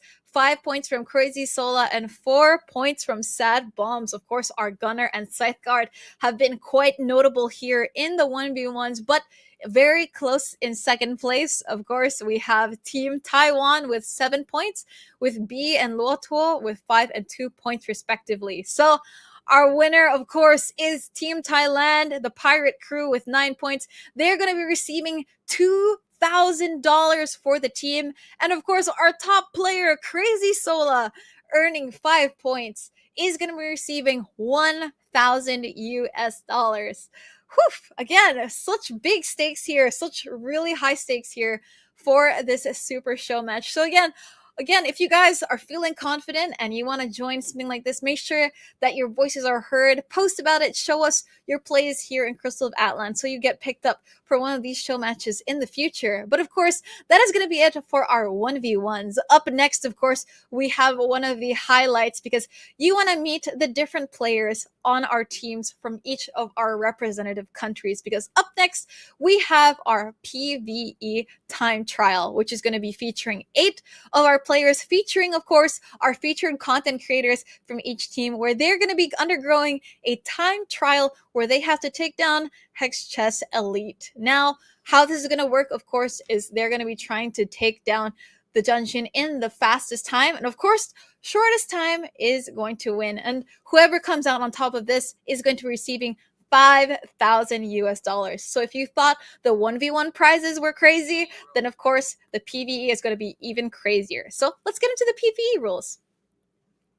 Just like we mentioned earlier, we're going to be meeting all of our 8 teams from our different teams. So the Pirate Crew, Exodiac, Ads, and Orange GD are going to be showing up at the HexChess Elite Dungeon, where they're going to be trying to do it in one attempt only. And of course, the shortest time is going to be the winner. The only thing is, of course, if we have any deaths, of course, we will be adding 8 seconds per death or per revival of players. So they want to make sure they keep each other alive. And now we do want to meet our players earlier. Of course, you met some of them earlier, like Crazy Sola, Sad Bombs, and Joey TV, as well as, I believe, Whelps from Team Philippines. But now, of course, we have Patu, we have Chinonos, we have Byrain, Arden Blue, Tanoshi, and Crazy Sola and Sad Bombs once again.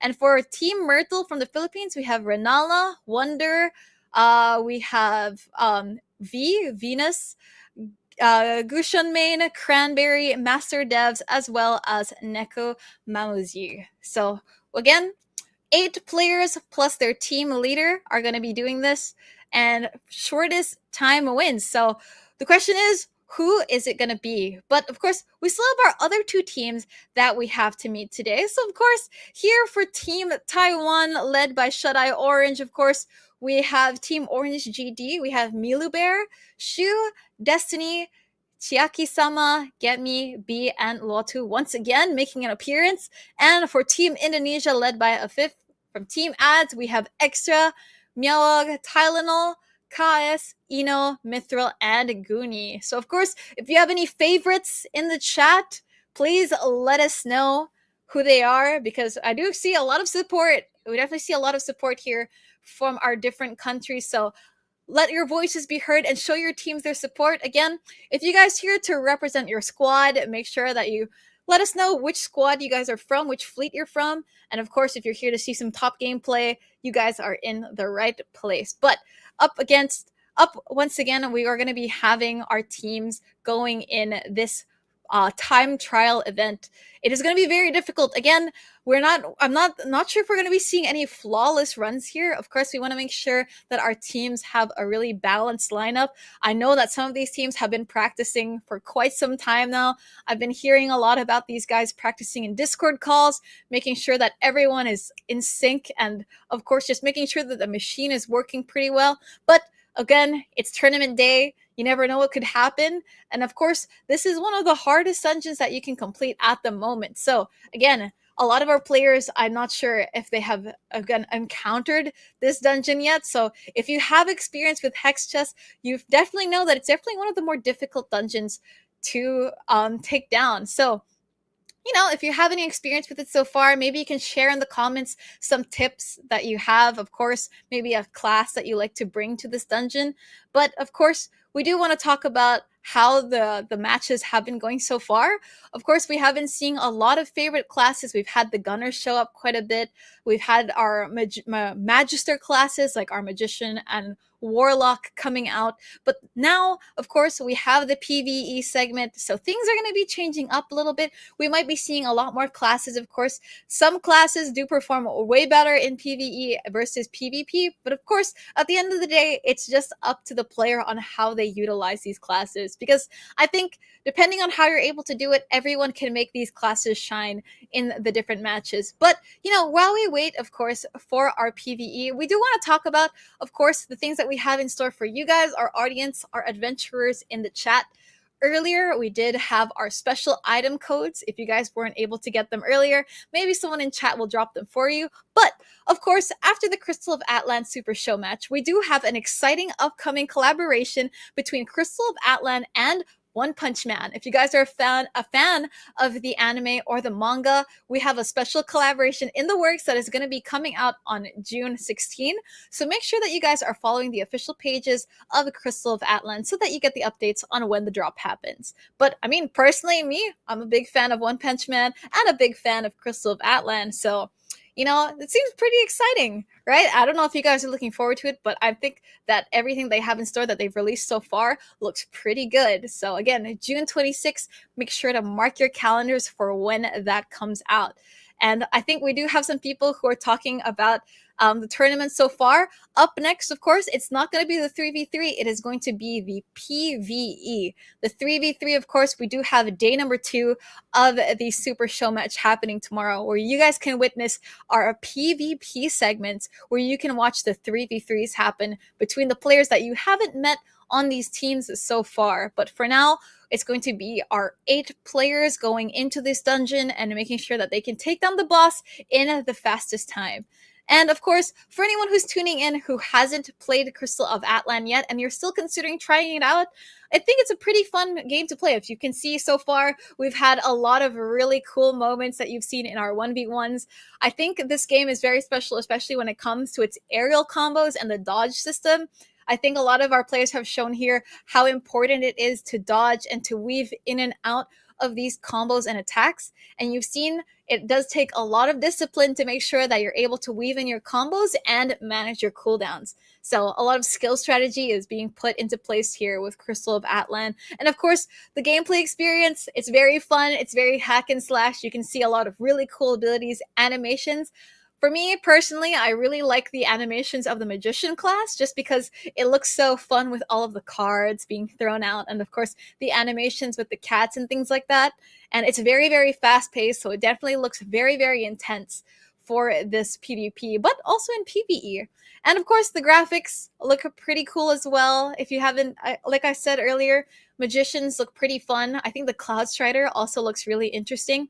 And of course, we want to tell you guys that this is a cross-platform game. So if you play on mobile, PC, and PS5, you guys can play with each other. So if you want to play anytime, anywhere, you can play it on any of those devices and log on to grind your ranks.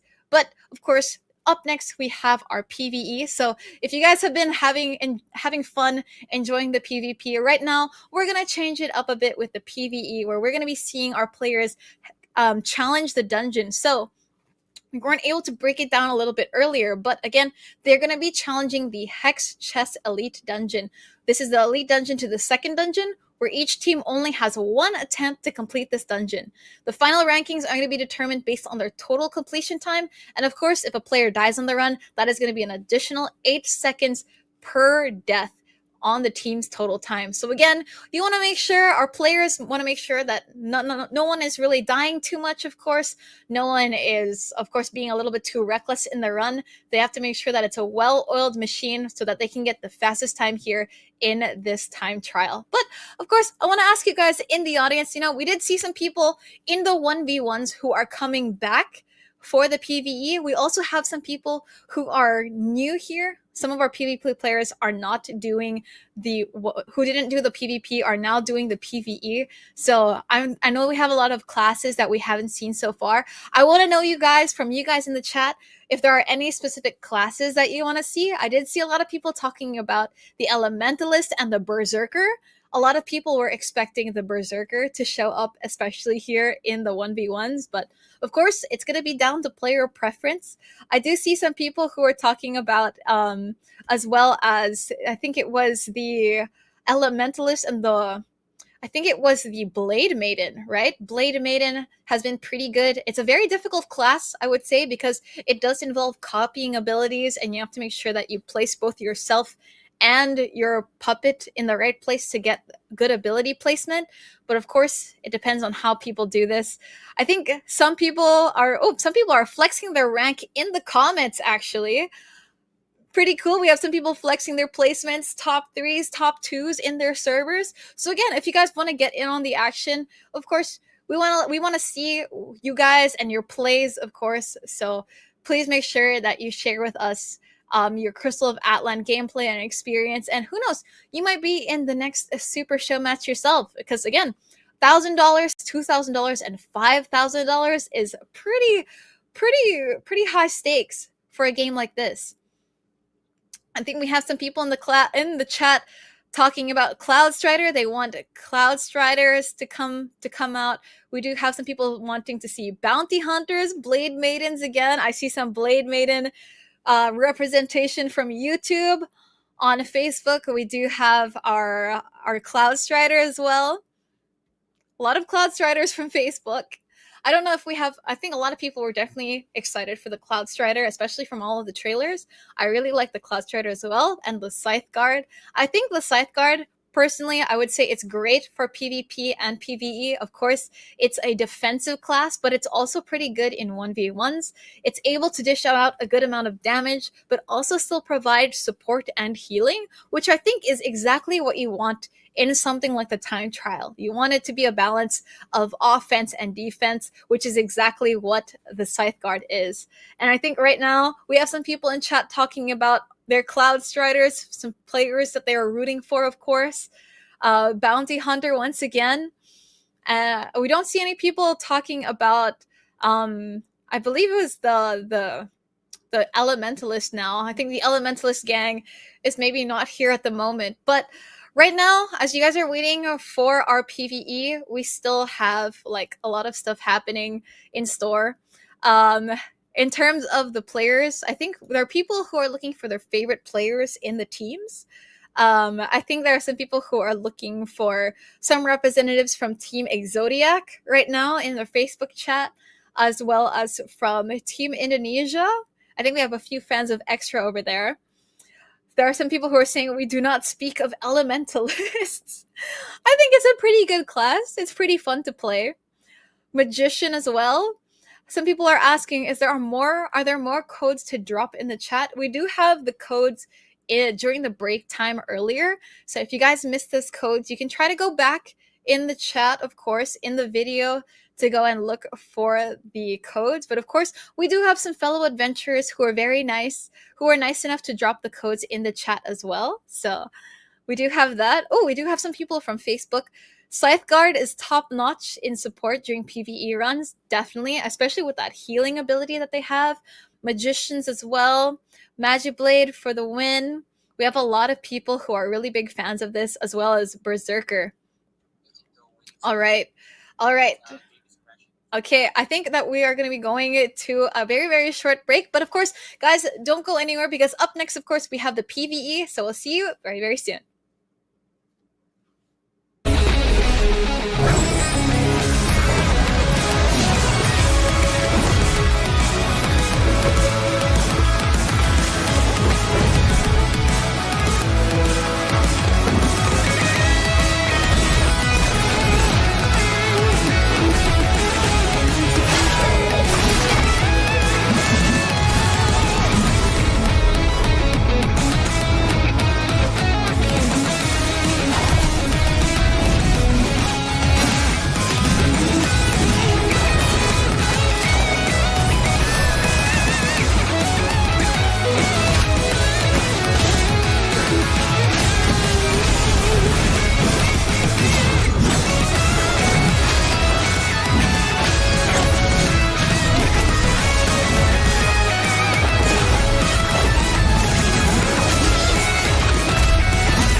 adventurers, and welcome back once again to the Crystal of Atlan Super Showmatch. Thank you guys so much for waiting, but we are about to get the PvE time trial underway.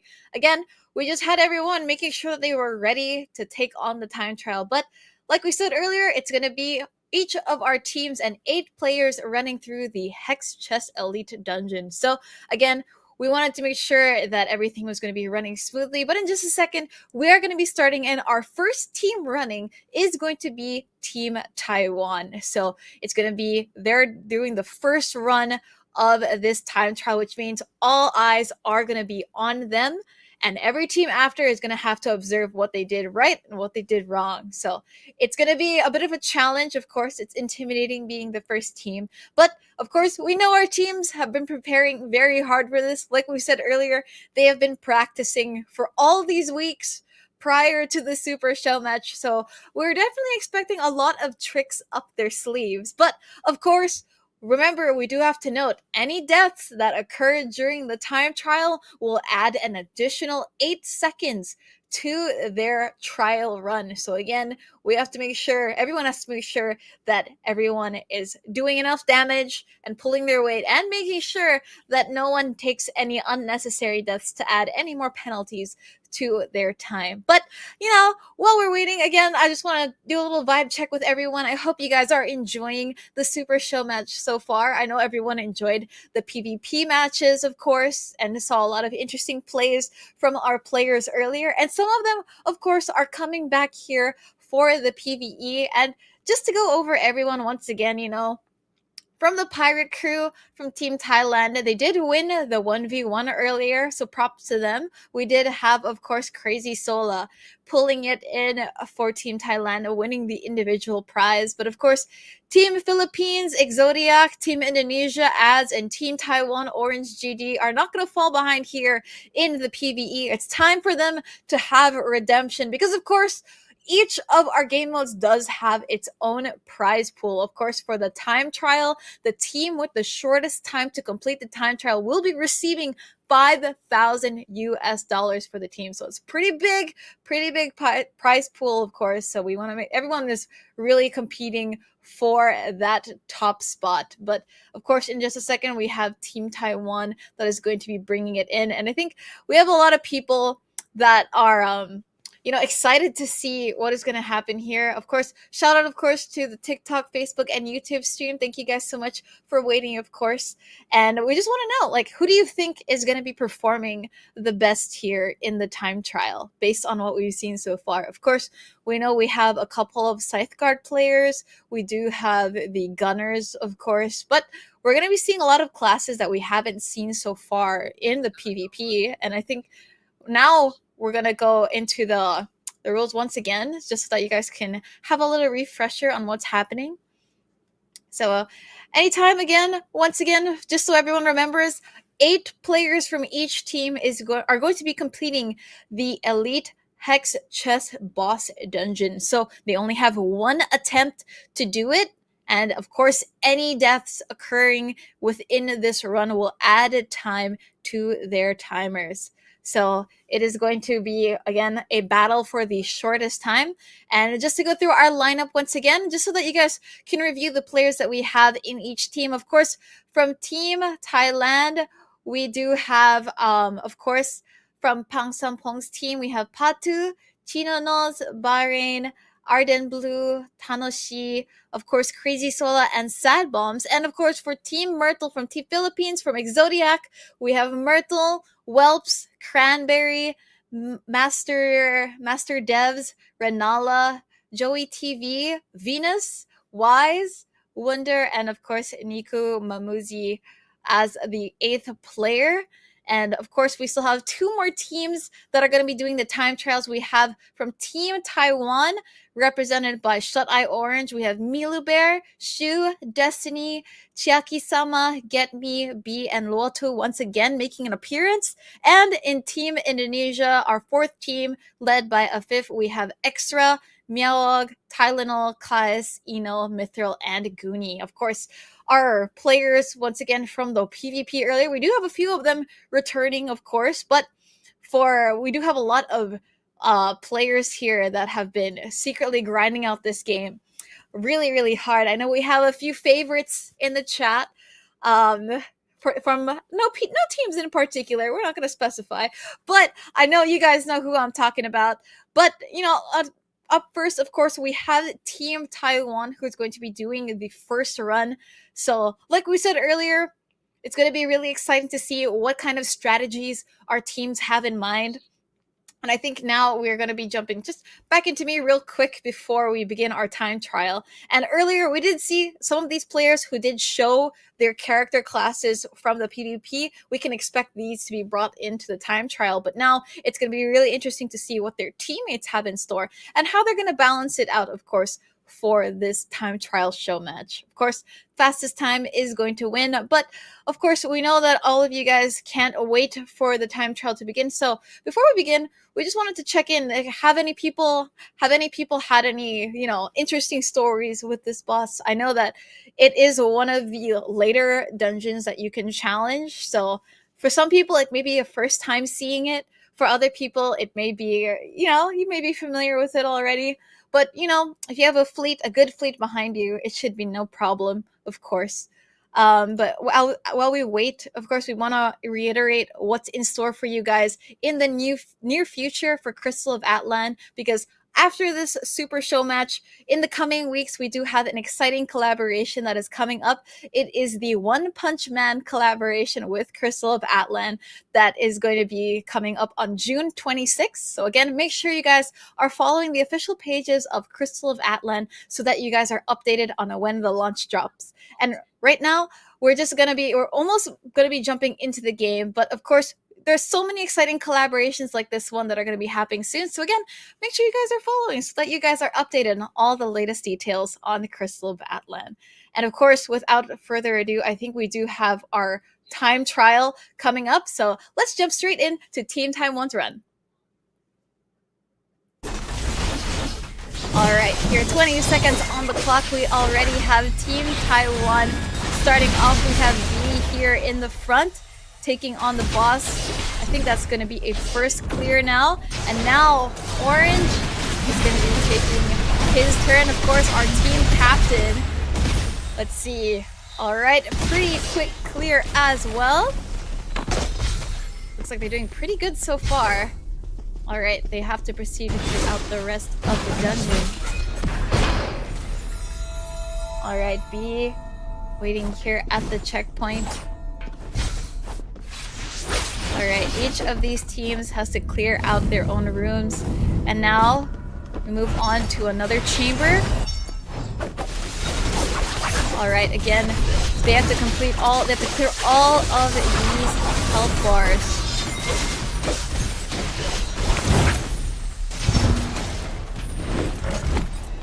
Looks like they're doing pretty good here. Get Me and Luotu trying to stay out of that zone of fire. Get Me taking a little bit of the enemy aggro. Luotu dives right back in. Last 16 health bars here.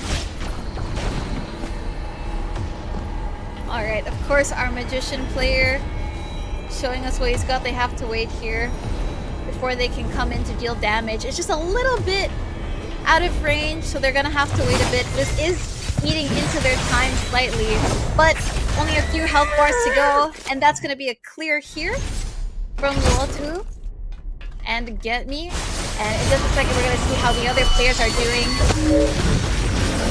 We have B here making quick work of Ophelia, last 20 health bars, and that's going to be it. Quick finish here, just under 18 seconds so far.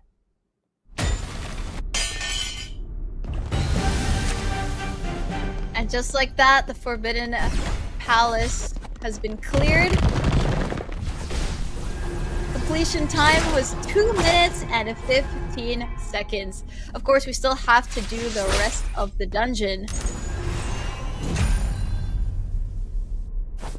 Alright, looks like our players are ready. Little opening sequence here. They immediately quick work on Polonaise. First 50 health bars down. Everyone, of course, managing their health so far. Doesn't look like anyone is in any critical condition so far. They're doing pretty good. Law 2, of course, and Orange dealing insane amounts of damage. Down to half, just 200 health bars over. Everyone being very careful not to get hit by any of those skills.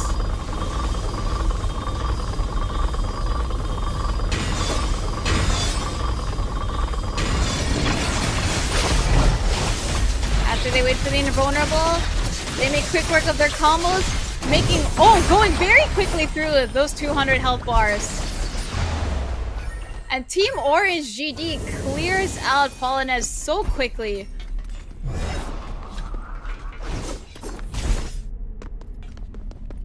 Again, we do want to reiterate that our players are allowed to use items, they're allowed to use buffs here. And on top of that, I think our players have been doing an excellent job of layering their combos and abilities. Going through the dungeon, it looks like they've also allocated which enemies to tackle. And Beeb immediately leading the charge for his teammates.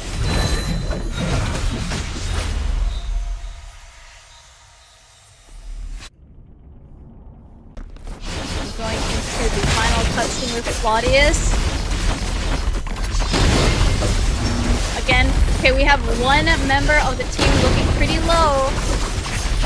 Doesn't look like anyone is going to be consuming any revives so far. Good heal coming in, very nicely timed. 400 health bars to go. Doing a little bit of reinforcement and healing. Taking down another 100 health bars. Team Taiwan honestly making a really good run so far of the speed trial. We've seen, again, not just their runs here in the boss rooms, we have seen the way that they utilize, again, just allocating where someone should go and how to trigger the time slots to save on time as much as possible. Last 150 health bars here from Maradia.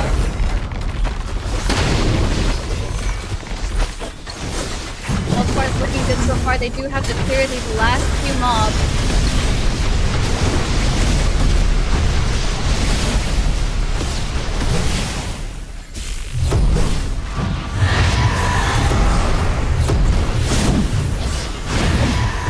Blade.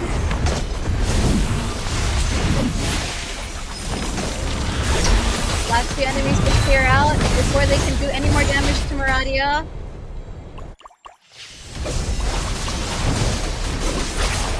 And it goes back to Claudius.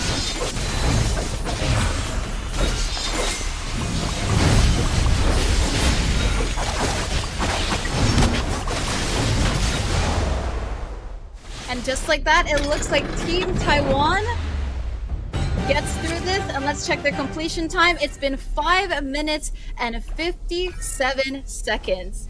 So we're going to be adding up that total time. That's going to be Team Taiwan. They're going to be the first team that ran through this. I think they've honestly done such a really good job. So far, we've seen the boss rooms. They did pretty good in terms of layering of their abilities. I do want to highlight, and again, the other teams that haven't done the run so far, they can definitely pick up a thing or two based on what Team Taiwan has done here. If you saw in the moments where they had to go through the more like maze parts of the events, they did make really good use of assigning one person to each group of mobs and one person to lead in the very, very front to trigger the timed cutscene to save up on a little bit of time. This buys maybe an extra 5 seconds, and it still means so much in a speed run trial like this. So again, props to Team Taiwan. I think they did pretty good.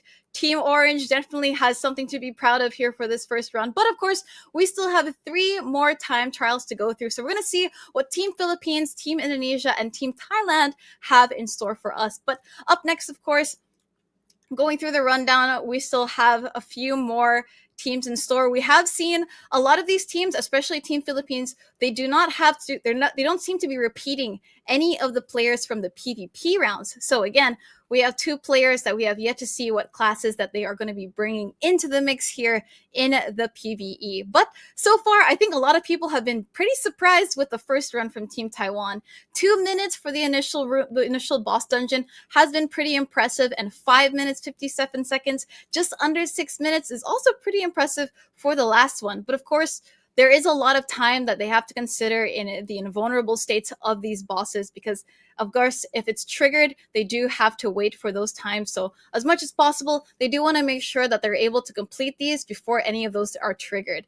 I think there are some people who are talking about how, again, like abilities and builds, of course. But at the end of the day, I think a lot of these players, they have been grinding the game for a couple of weeks now, and of course practicing as well. And I think that so far we've seen the layering of abilities and the classes that they've been bringing into the time trial has been pretty effective so far from what we've seen.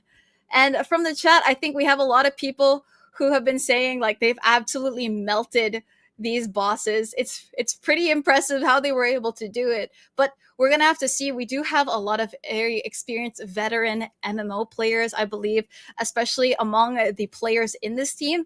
Not just of course from our content creators, our KOLs, but we do have a lot of people who are pretty veteran players in MMOs. And I think they've definitely brought a trick or two here into the Crystal of Atlan Super Showmatch. But of course, we still have a few more teams to go. So far, I want to ask everyone is talking about how it's been a very difficult boss challenge and that it's really hard for them to complete it themselves. But these guys, again, they have pretty good equipment. You have to agree.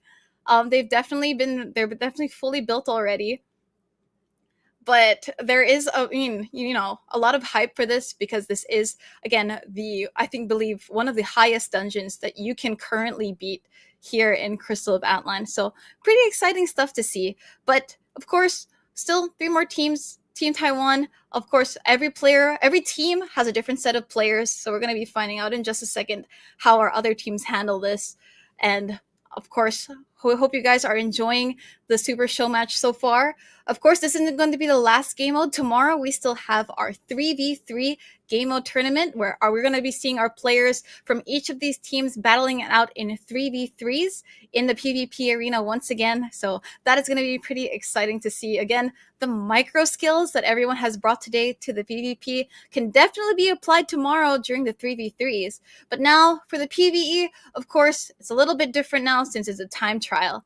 I think we have a lot of people representing, a lot of people in the chat talking about their teams that they're rooting for.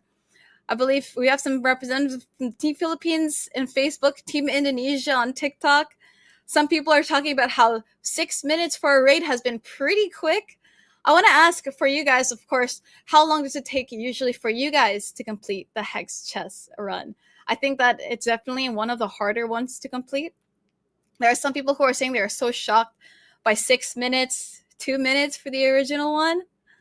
And I think some people, we have some representatives from Team Exodiac here, Team Orange as well, and a lot of fans of Pam Sampong. We see you guys, don't worry. But yeah, of course, we do want to remind you guys, of course, there were some people who were noting the deaths earlier. Any deaths that occur during the time trial will be adding 8 more seconds to their run. So if we go off the math, don't quote me on this, but we've got 2 minutes, about 2 minutes and 6 minutes.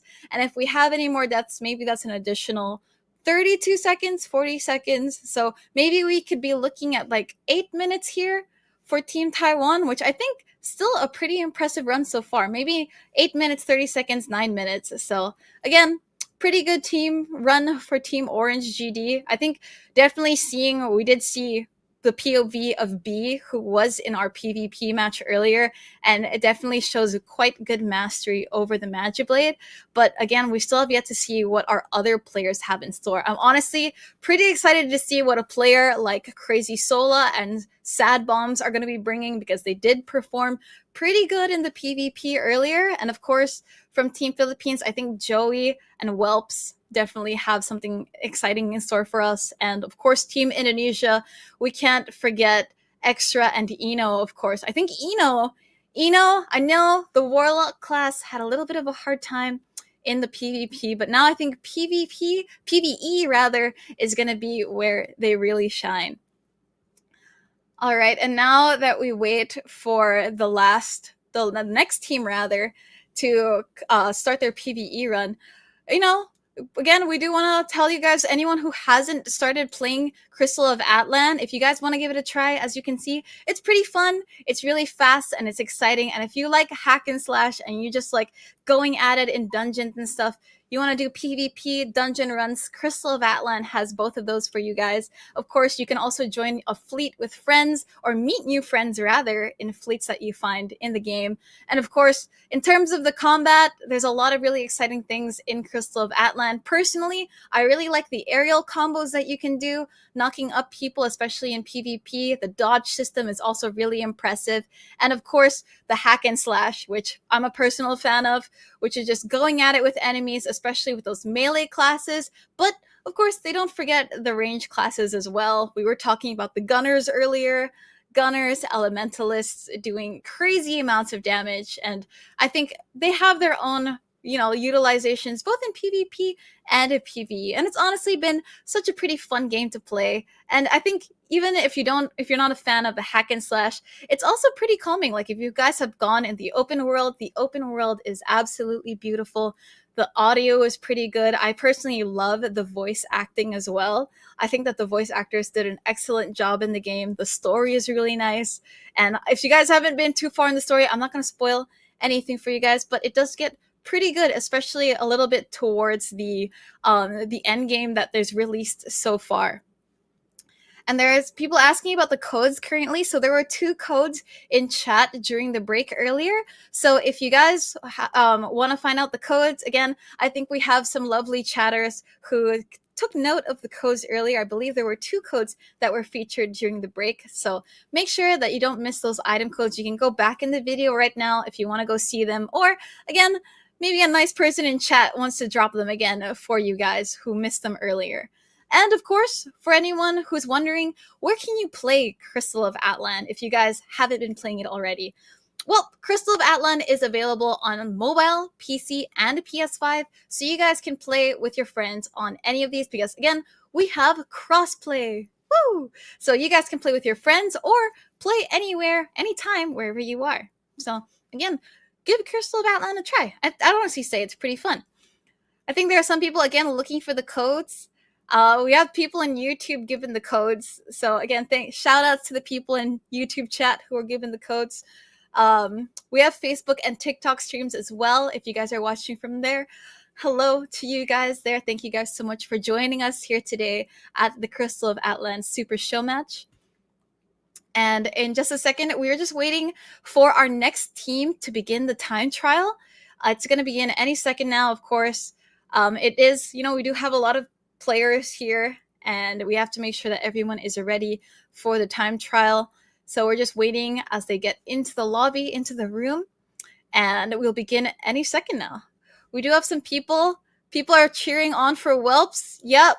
I think people were saying that Cloud Strider, it does have a hard time in a PvP, but I think PvE is kind of where Cloud Strider can shine a little bit more, especially because you're able to freely just chain a lot of aerial combos, charge up your energy meter. I think it makes it a lot more easy to use Cloud Strider, especially when you want to be dodging a lot of these mobs here. I think with Team Thailand, they did a pretty good job making sure no one really got hit.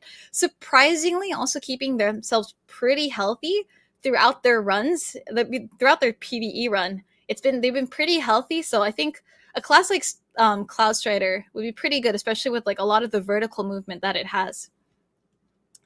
But yeah, okay, we see people looking for the code. I think you guys can check out the YouTube chat in just a bit. But we do have, of course, TikTok and Facebook as well. And any second now, we'll be waiting for our next team to go. I believe, let's check out our next team here for the run. I believe next up we have Team Philippines. It's going to be Team Exodiac, of course, with Myrtle, Whelps, Cranberry, Master Devs, Renala, Joey TV, Venus, and Wise. So again, I know we have a lot of fans of these players. here in Team Philippines.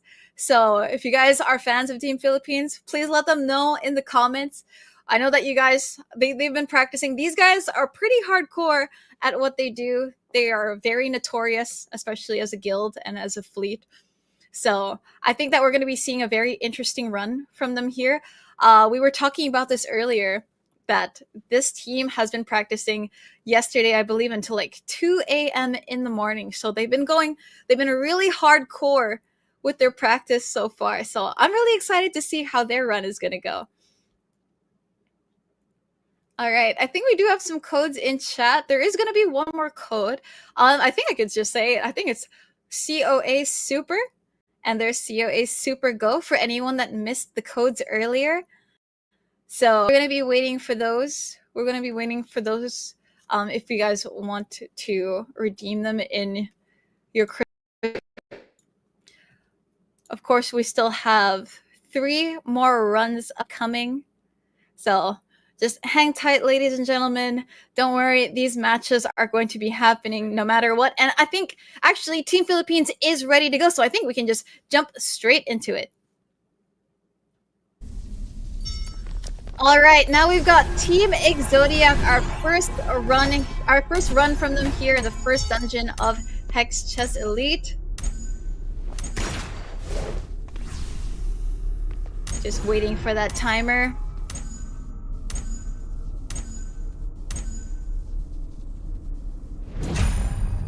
All right, and now the first dungeon begins. Let's see whose POV we're going to be viewing today. It looks like it's going to be Myrtle herself. All right, so it looks like Myrtle is rocking the Scythe Guard. Myrtle is going to be rocking the Scythe Guard against the HexChess Guard.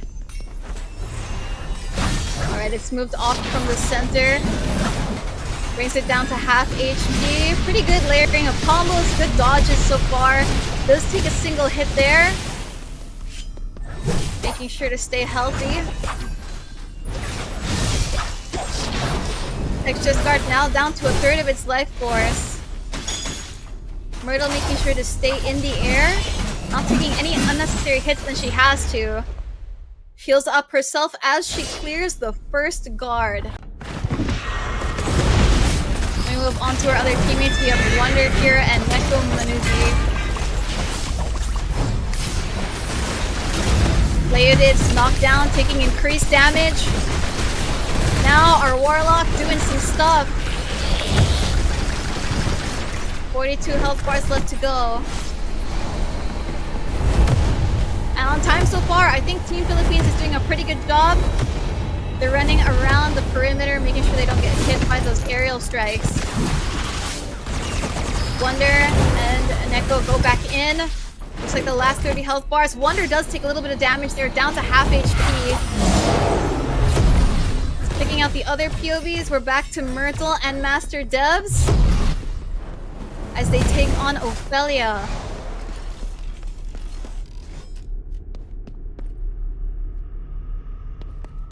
Alright, it's currently in an invulnerable state. They're not able to deal any damage to it just yet. It's going to be a waiting game for them now. They're now joined by Wonder here.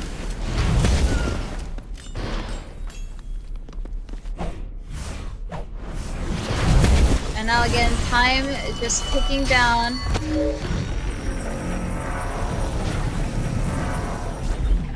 Laser beam comes their way, no one gets hit. So far for Team Myrtles here in Team Philippines, everyone doing pretty well. It looks like Master Devs unfortunately does go down once. That's going to be 1 death here so far from Team Philippines. Doesn't look like they're going to be using a revive though. Ophelia going to be taken out very quickly.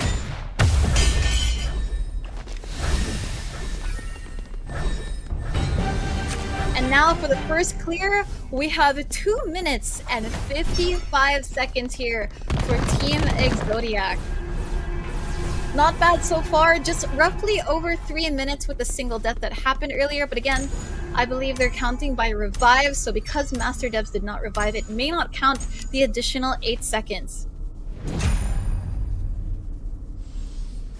All right, now as we gear up for the second dungeon, Myrtle looks like she is going to be leading the charge.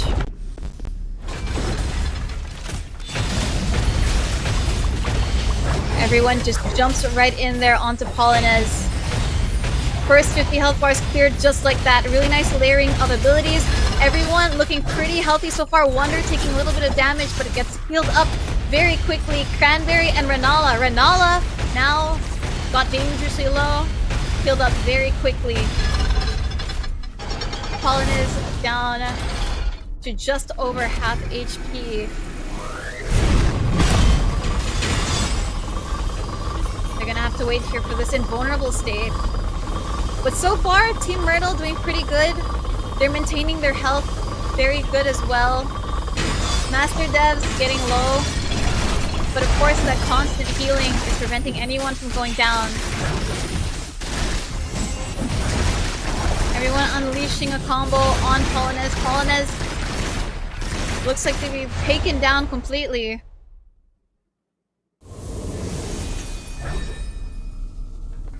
And now they wait for this little visual cue here. This one eats up about 10 seconds before they're able to proceed further into the dungeon. Alright, and here earlier we did see Team Taiwan utilize a really good strat here. Again, some players walking up ahead while the others clean those in the back. It looks like they're going to be doing a similar strategy. Myrtle in the back as everyone else goes in the front. It looks like Venus and Wise are going to be going in the front, leading the charge against Maradia. Maradia now down to 450 health bars. Alright, invulnerable state again. And now Claudius. So far, everyone doing pretty good. Venus taking a little bit of damage there as well as Cranberry, but of course the healing is going to be keeping them alive. Good layering of AoE abilities from our Cloud Strider as well. Our Bounty Hunter also dealing quite a bit of damage. Back to Maradia. Also getting really low. Everyone now dangerously low here on Team Myrtle. They all suffered a pretty big hit. Wonder looks like they're going to be going down. Unfortunately, our Warlock does get revived now. 300 bars now here for Maradia. Cranberry, half HP. Myrtle providing that healing.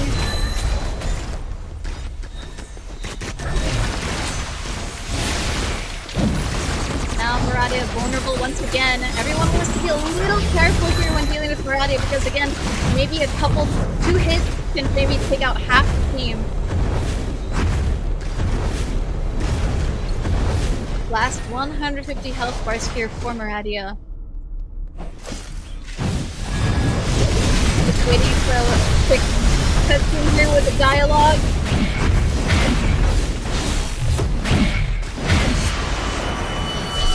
Taking out those additional mobs on the side.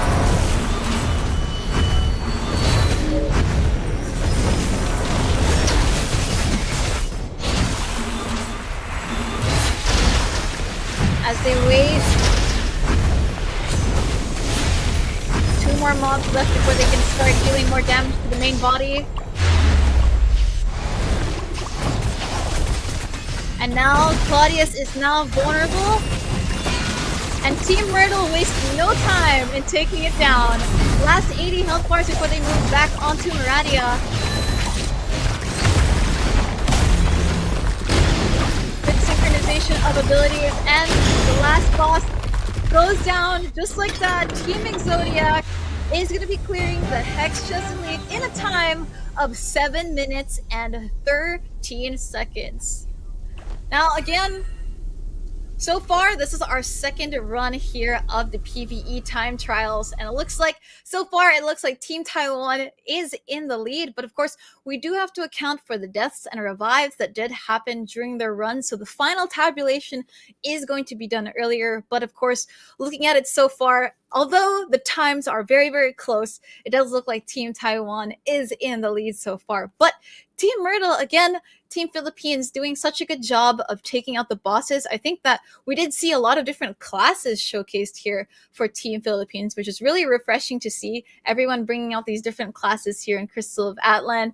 But of course, in this time trial, it is going to be a battle of the fastest and the swiftest here. And so far, I think that Team Taiwan definitely has it down. The question is, can Team Indonesia and Team Thailand catch up? We're going to be finding out in just a second. But for Team Philippines, I think we did have a lot of people who were pretty surprised, of course, by the picks that we had here. We did see a bounty hunter being featured by Venus as well. We had Wise on the Magician. We had, of course, Myrtle herself playing the Scythe Guard, which is very interesting to see. I think that everyone was also very healthy in terms of health. She made sure that no one was downed in those team fights, especially, which was, again, what you want a good support to do when you're taking runs like this with your fleet.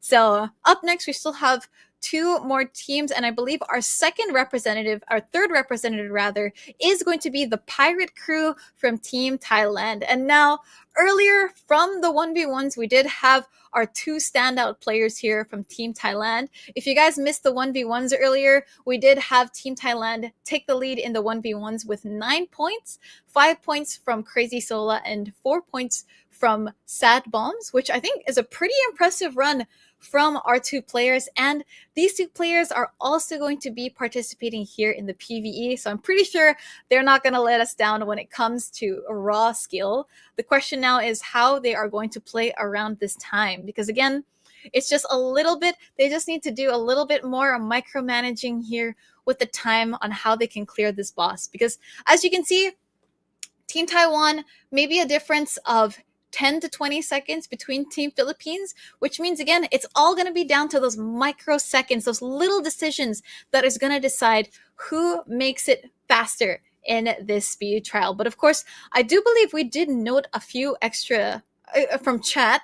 We did notice some people say that there were a few more deaths for Team Taiwan, but again, the final call is going to be done later during the reveal of the results. But now, of course, Team Thailand, with two of our standout players, I'm pretty sure that we're going to be having some pretty impressive plays and, of course, utilization for time here from Team Thailand. So, again, good job so far for Team Taiwan and Team Philippines. It's been pretty exciting seeing their runs.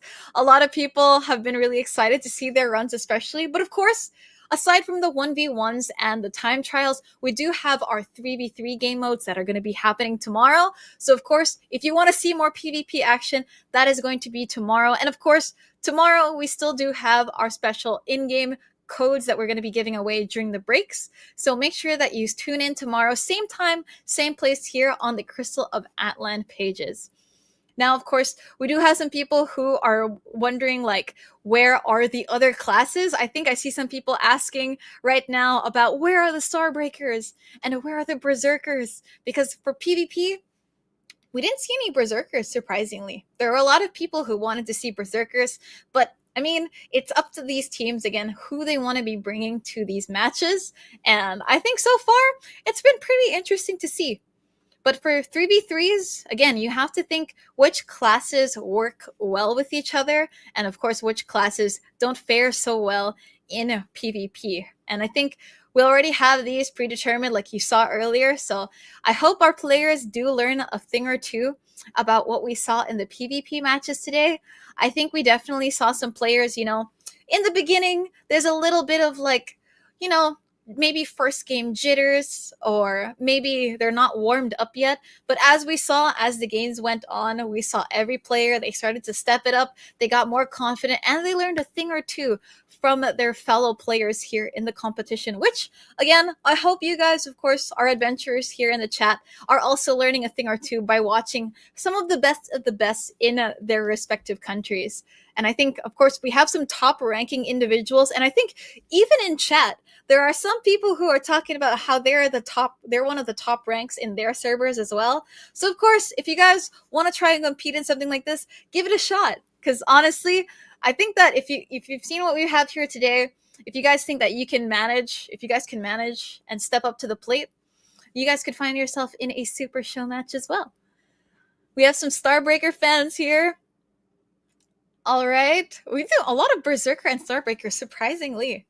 I want to see if chat's listening right now. I want to see who is your current main class in Crystal of Atlan, which is the main class you're playing or grinding currently, or like main class. I think we do have a lot of people who are like sporting the Gunner, Scythe Guard as well. We have a lot of Scythe Guards. Berserker, we do see some Berserker players. Starbreaker, okay, I see a lot of Starbreaker representation. Magiblade on top, Berserker, okay. We have a lot of people. Shout out to that one Magiblade player during the PvP. I think everyone has been saying that they've been doing a really, really good job of playing the Magiblade. And honestly, I think so too. I feel like Magiblade is probably one of the more difficult classes to master, of course, because it really requires you being able to master your cooldown timers and also making sure that you're able to ramp up attack speed. So of course, the Magiblade users, shout out to you for being able to do that so well. We have a lot of Starbreaker players here on Facebook. Starbreaker, okay. Starbreakers, of course, is also pretty hard.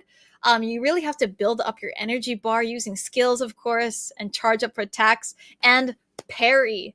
The parry is probably the highlight of Starbreaker for me. I think parry is a little bit hard for people to pull off. And of course, I think it's more useful in PvP scenarios. So shout out to the Starbreaker users as well. It's a pretty difficult class to play.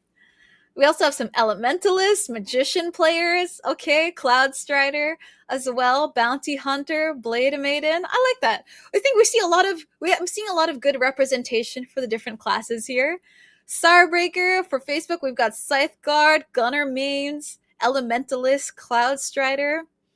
All right, okay, I see you, the Blade Maiden representation. Now, Blade Maiden is also, I'd say, a very difficult class to play. It is, it does seem similar to just, another, similar to the Puppeteer class, of course.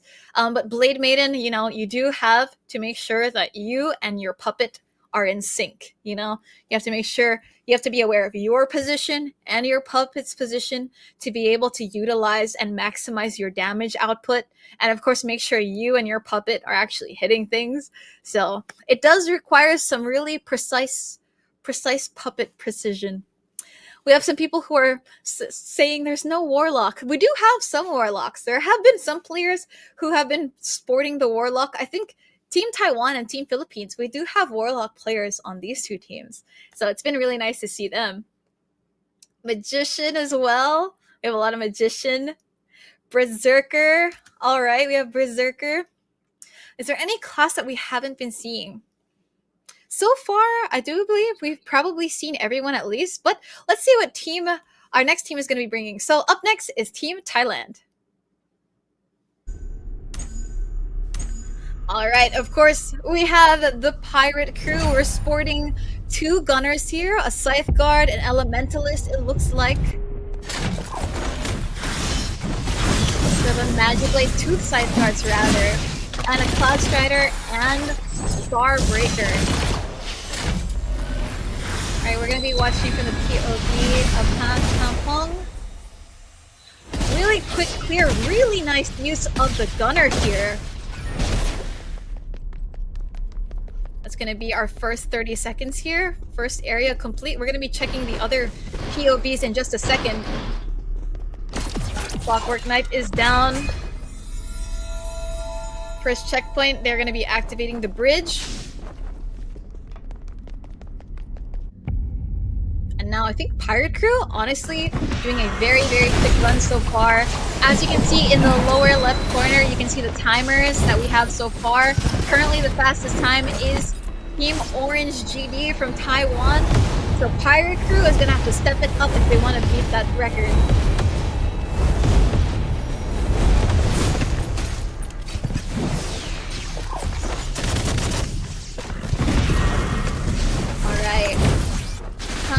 And the Pirate Crew doing pretty good so far.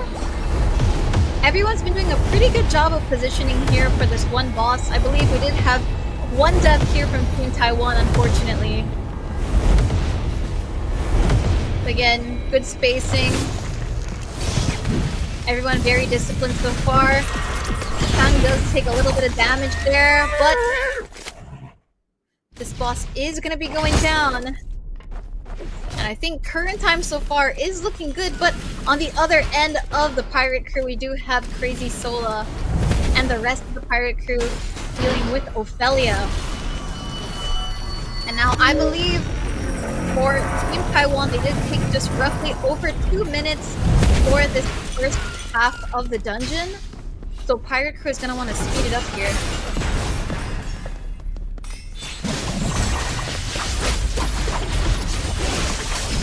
Alright, everyone, good layering of cooldowns. Sidecar does pick it out. And time so far here is 2 minutes and 25 seconds. If I'm not mistaken, this is actually really close to Team Taiwan's run so far. I think Team Taiwan was around 2 minutes 22 seconds, possibly. But of course, up next, the one that really eats into the time is going to be the second phase of this dungeon.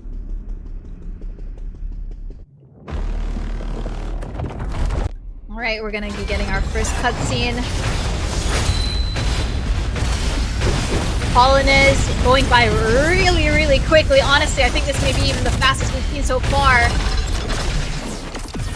Hanzo doing pretty good damage, followed by sad bombs. Oh, it looks like someone is going to be going down. It looks like, I think Tang herself. Tang is going to be going down. Gets revived. Last 30 health bars here for Polonaise. Doesn't look it's going to be eating into their time so far. Again, the unexpected damage here may have taken out a member or two. But it doesn't matter because as long as they're able to get through it quicker, those deaths won't really hurt too much when counting for their final time. That's going to be the first boss down. Now as we wait before they can proceed with the next part, we still have the other boss currently ongoing here. Now again, we're going to see how they approach this area. It looks like they're all going to be staying in the middle. Pot's going to be walking up ahead to trigger the cutscene as fast as possible. Of course, excellent work, good decision making here. Now for our final two, we have Maradia. I think in terms definitely of how our team, our pirate crew, is going through these bosses, they definitely do melt these health bars a lot faster.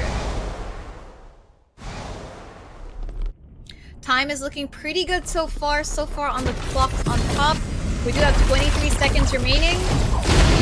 They have to be aiming for under 7 minutes if they want to defeat Team Taiwan.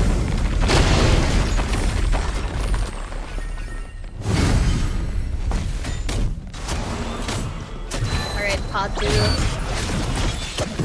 So far with the highest damage for the team.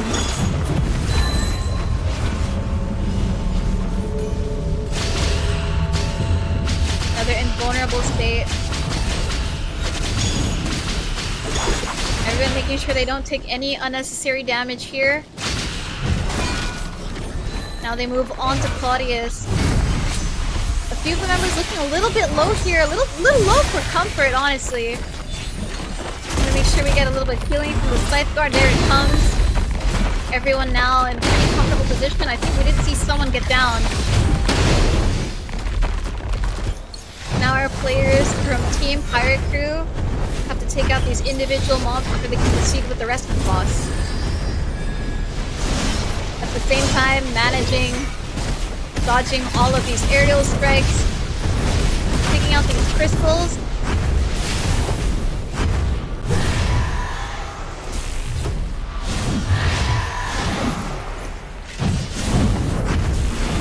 Last two guards to take out. Again, the boss is going to be shielded until they can take out all of those supporting guards.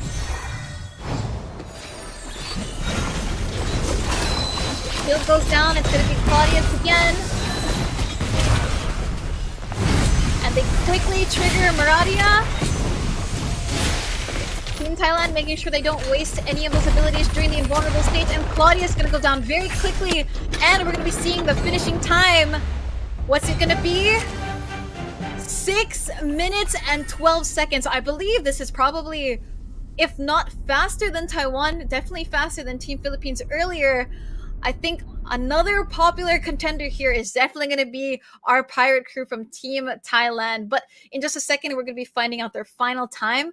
I think there may have been maybe a death or two that we saw there. So the final time is going to be tabulated. But I want to ask you guys in the chat, so far, who do you think has been clearing it the fastest? Because again, I think so far, it looks pretty competitive between Team Taiwan and Team Thailand. It does look very, very close, especially when we consider how fast Team Thailand cleared that second phase. But of course, Team Taiwan did do a pretty good job on the first phase of the dungeon. I see a lot of people in chat talking about the gunner being very, very strong. I have to agree. The gunner has been pretty prevalent here. And I think it's been a very dominant theme here, the Magi Blade and the gunner dishing out a lot of damage. Also, shout out to our Scythe Guard players, making sure no one is downed during these moments. There was a little bit of moment of panic, I'll be honest. Here for Team Thailand, there was a little part where I panicked here where I think everyone was a little bit low on HP.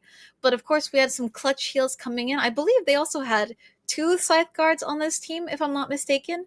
It may have been Team Philippines or Team Thailand, but again, our Scythe Guards keeping everyone alive. And I think that it was really smart. Of course, I think some people have highlighted as well that they died to have their ult again, which is, again, you want to save time with those cooldowns. And the way that they've been layering it, of course, no ability is being wasted during these times of invulnerability, which I think Team Thailand did a really, really good job of. For me, basing off of what we've seen so far, no numbers, did look like Team Thailand was able to melt through those health bars a little bit quicker than our teams so far. But of course, we still have one final contender here for the team time trials. It's going to be Team Indonesia, Team Ads here. And of course, Team Ads, they did show a lot of interesting play during the PvP rounds. So going to be really exciting to see what they have here for the time trial. But I do want to say, for Team Thailand, I'd say in terms of, let's say, min-maxing the speedrun, I would say Team Taiwan definitely has shown a lot of prowess in terms of their preparation. We did see a lot of interesting takes on how they approach the bosses here and just overall pathing. Because if you think about it, pathing at the end of the day also does, equate to a lot of that time. Team Philippines also made use of that strat as well. I think they did a really good job of that too. But so far, it looks very, very competitive between our first and third teams so far. I think Team Philippines is definitely showing up on Facebook. Thank you guys, of course, for being here for the support. Team Indonesia as well. But yeah, I mean, you guys, I want to ask you, who do you think has been fast so far? I think some people from the Facebook chat says that Team Taiwan looks like they were the fastest. I want to see, what does YouTube and TikTok think? Who do you guys think is the fastest? Anyway, in just a second, we're going to be finding out our fastest team so far. So up next is Team Indonesia, our 4th team here for the team time trials.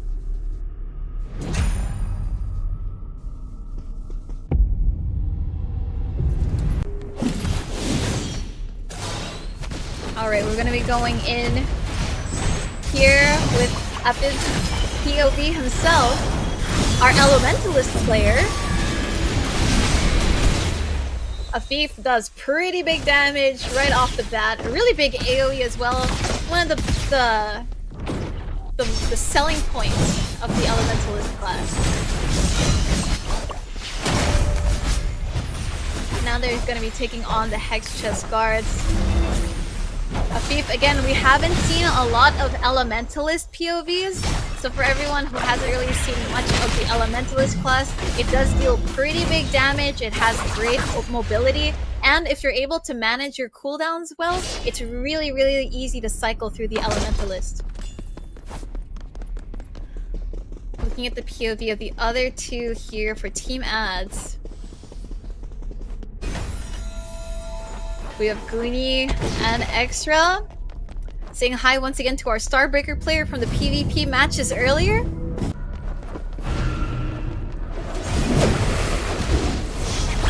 They're going to be heading in on Ophelia. Pretty big damage coming in from Goonie here. Interesting. We do have our two fighter classes teaming up here up against Ophelia. We have our Cloud Strider and our Starbreaker for the tag team. Upbeat here on the other hand. Again, making really good use of that long range so that they're able to take out those little orbs on the sides.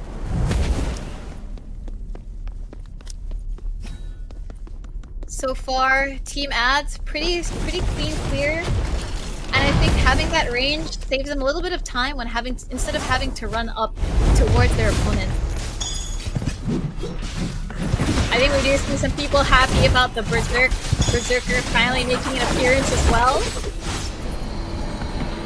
Gonna be a really useful tank later on.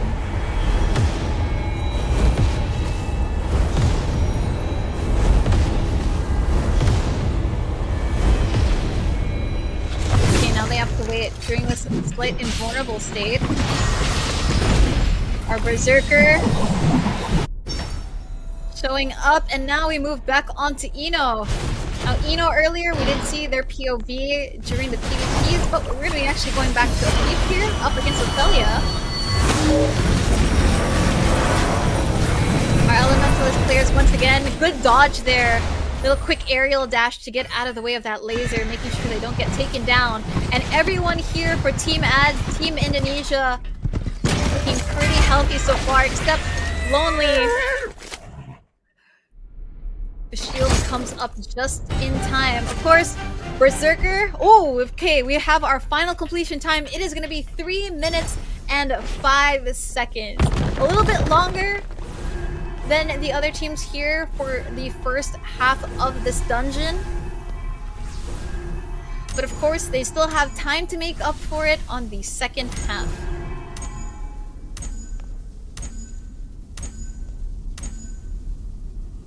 Alright, and now if we take a look at the bottom left corner, of course we do have the time to beat. The current record is going to be still from Team Taiwan, holding a record of 357 seconds.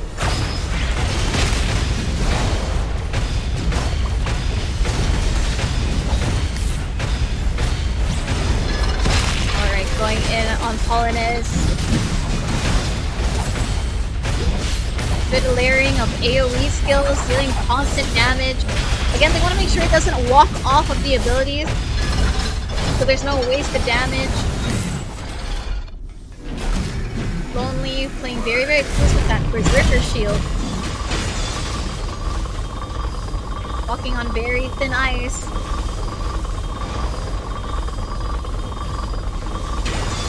Everyone making sure they get up close in the center during the invulnerable state. As soon as it hits, they just unleash a flurry of hits. Unfortunately, Extra is going to be going down. That's some death here for Team Indonesia. But that isn't going to stop them. Polonaise, they're going to be taking him down. One death isn't going to stop them. Little knockback here for Lonely. That shield, of course, going to keep them alive. 25 health bars left to clear. A little knockback going to be costing them a little more time. 7 seconds remaining. A lot of the melee characters sticking close. And Polonaise does get taken down. So far on the main timer up top, we have 23 seconds left. And now as we wait for the next part of the dungeon to load, of course, we do have to note, we did see one person get knocked down here for Team Indonesia.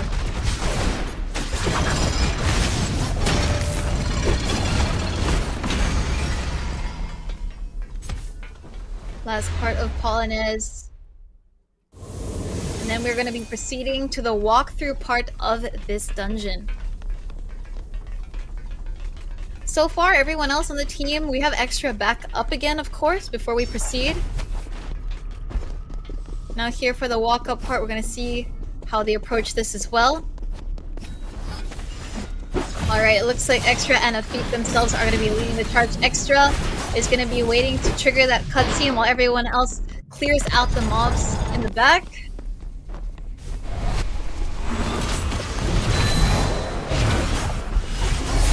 And now our final two bosses, the King and Queen.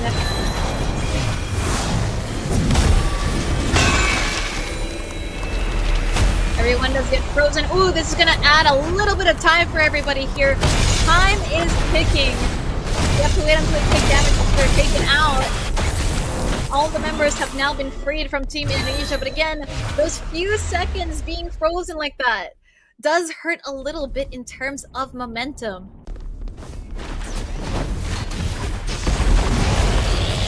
Man, a really unlucky strike there.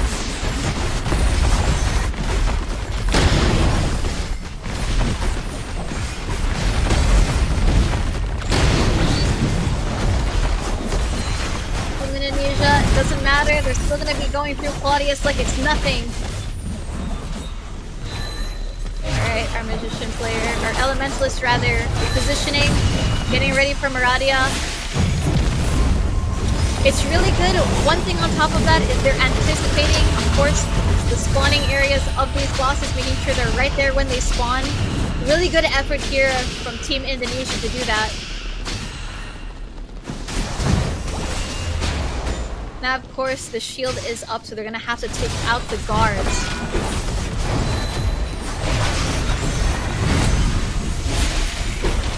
Now, at the 300 HP mark here for Maradia.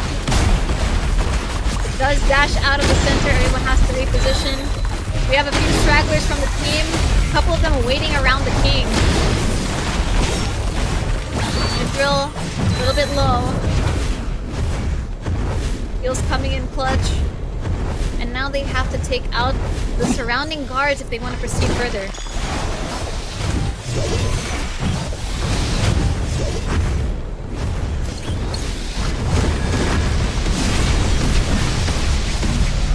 Our elementalists, of course, having them on this team means that they're going to be able to attack them a lot further. And now, for the last few waves of guards, Lonely, of course, with the Blade Maiden doing excellent work, picking out those crystals and the guards at the same time.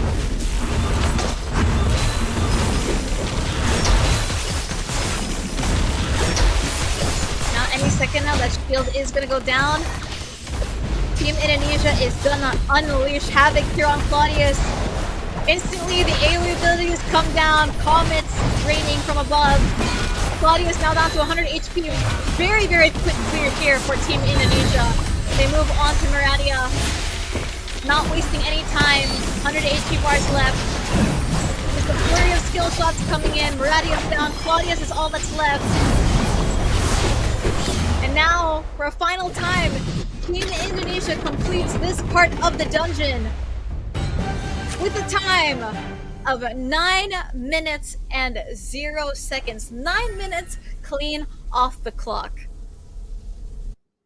Now, again, that is going to be our last team here for the PvE time trials. Really, really good showing from all of our teams here. We've seen so many different iterations, so many exciting ways on how they utilize the different classes here in Crystal of Atlan and how they approach this time trial as a fleet. But I think based on what we've seen so far, we can definitely tell that there is a clear winner. And in just a second, we're going to be revealing all of the final times at the end. But so far, I want to ask you guys, in the chat, there's been a lot of really interesting iterations of these teams. We have seen some people bring in different classes, of course. We've seen Berserkers now, Blade Maidens now. We've seen Warlocks and Elementalists, which has been really exciting to see. And I think it's just a really good show of how you can utilize different classes here and bring a different experience to each of these dungeon runs. So, I hope you guys picked up a thing or two, especially with how to conquer this dungeon. I know it's definitely pretty difficult, especially for everyone who's out there grinding Crystal of Atlan these past few weeks. But again, props to our teams, Team Philippines, Team Taiwan, Team Indonesia, and of course, Team Thailand. It's been a really, really interesting showing. But right now, of course, we're going to be going to seeing our results for this time trial challenge. And with our final timing here, we can see for first place, of course, we have Team Thailand with 357 seconds. Second place, we have 372 seconds from Team Thailand. And in third place with 433 seconds, we have Team Philippines. And of course, Team Indonesia with 540 seconds. Now, we have, interestingly enough, no downs for Team Taiwan, who of course undoubtedly is our champion here. So congratulations, of course, to Team Taiwan for securing the win. Team Orange GD, led by their team captain Orange, with the fastest time of 357 seconds, 0 deaths, 0 revives needed, earning them, of course, our biggest prize here for the Super Showmatch, $5,000 to their team. What an incredible feat from this team. Again, congratulations to Team Taiwan and all of its members. They have definitely been one of the teams to look out for in this tournament, just from the PvPs alone and now to the PvE. Being the first team, especially for competing in this time trial, it's definitely the most nerve-wracking to be the first team. But of course, again, props to them for having such a good showing and for showing that even though they were the first, they still set the bar, set the standard, and of course came out on top in the end. Now, of course, this is going to be our final placements for day 1 of the Crystal of Atlan Super Showmatch. So far, our top PvP was from the Thai team. We do have our top 1 solo player coming from there, and of course our solo team. And for Team Taiwan, we have our PvE top 1. So you guys, of course, this isn't going to be the end of the Crystal of Atlan Super Showmatch. Tomorrow, we still have a day number 2 where we're going to be featuring our 3v3 matches. So you guys are going to be seeing some more PvP action from our teams tomorrow. Of course, there's still a chance for Team Philippines and Team Indonesia to step up, of course, and improve for tomorrow in the PvP. I think we've definitely learned a lot here from our PvP and PvE matches. So we're going to see what they bring us tomorrow. Of course, we're going to be seeing a lot of different people, different players and classes coming into the 3v3. Of course, it's going to be very different from what we saw today. But of course, we want to invite you guys to come back here tomorrow for day number 2. Same time and same place here on the Crystal of Atlan official pages here on YouTube, Facebook, and TikTok. So once again, my name is Rubixco. I've been your host and caster for today, and we'll see you tomorrow for day number 2 of the Crystal of Atlan Super Showmatch.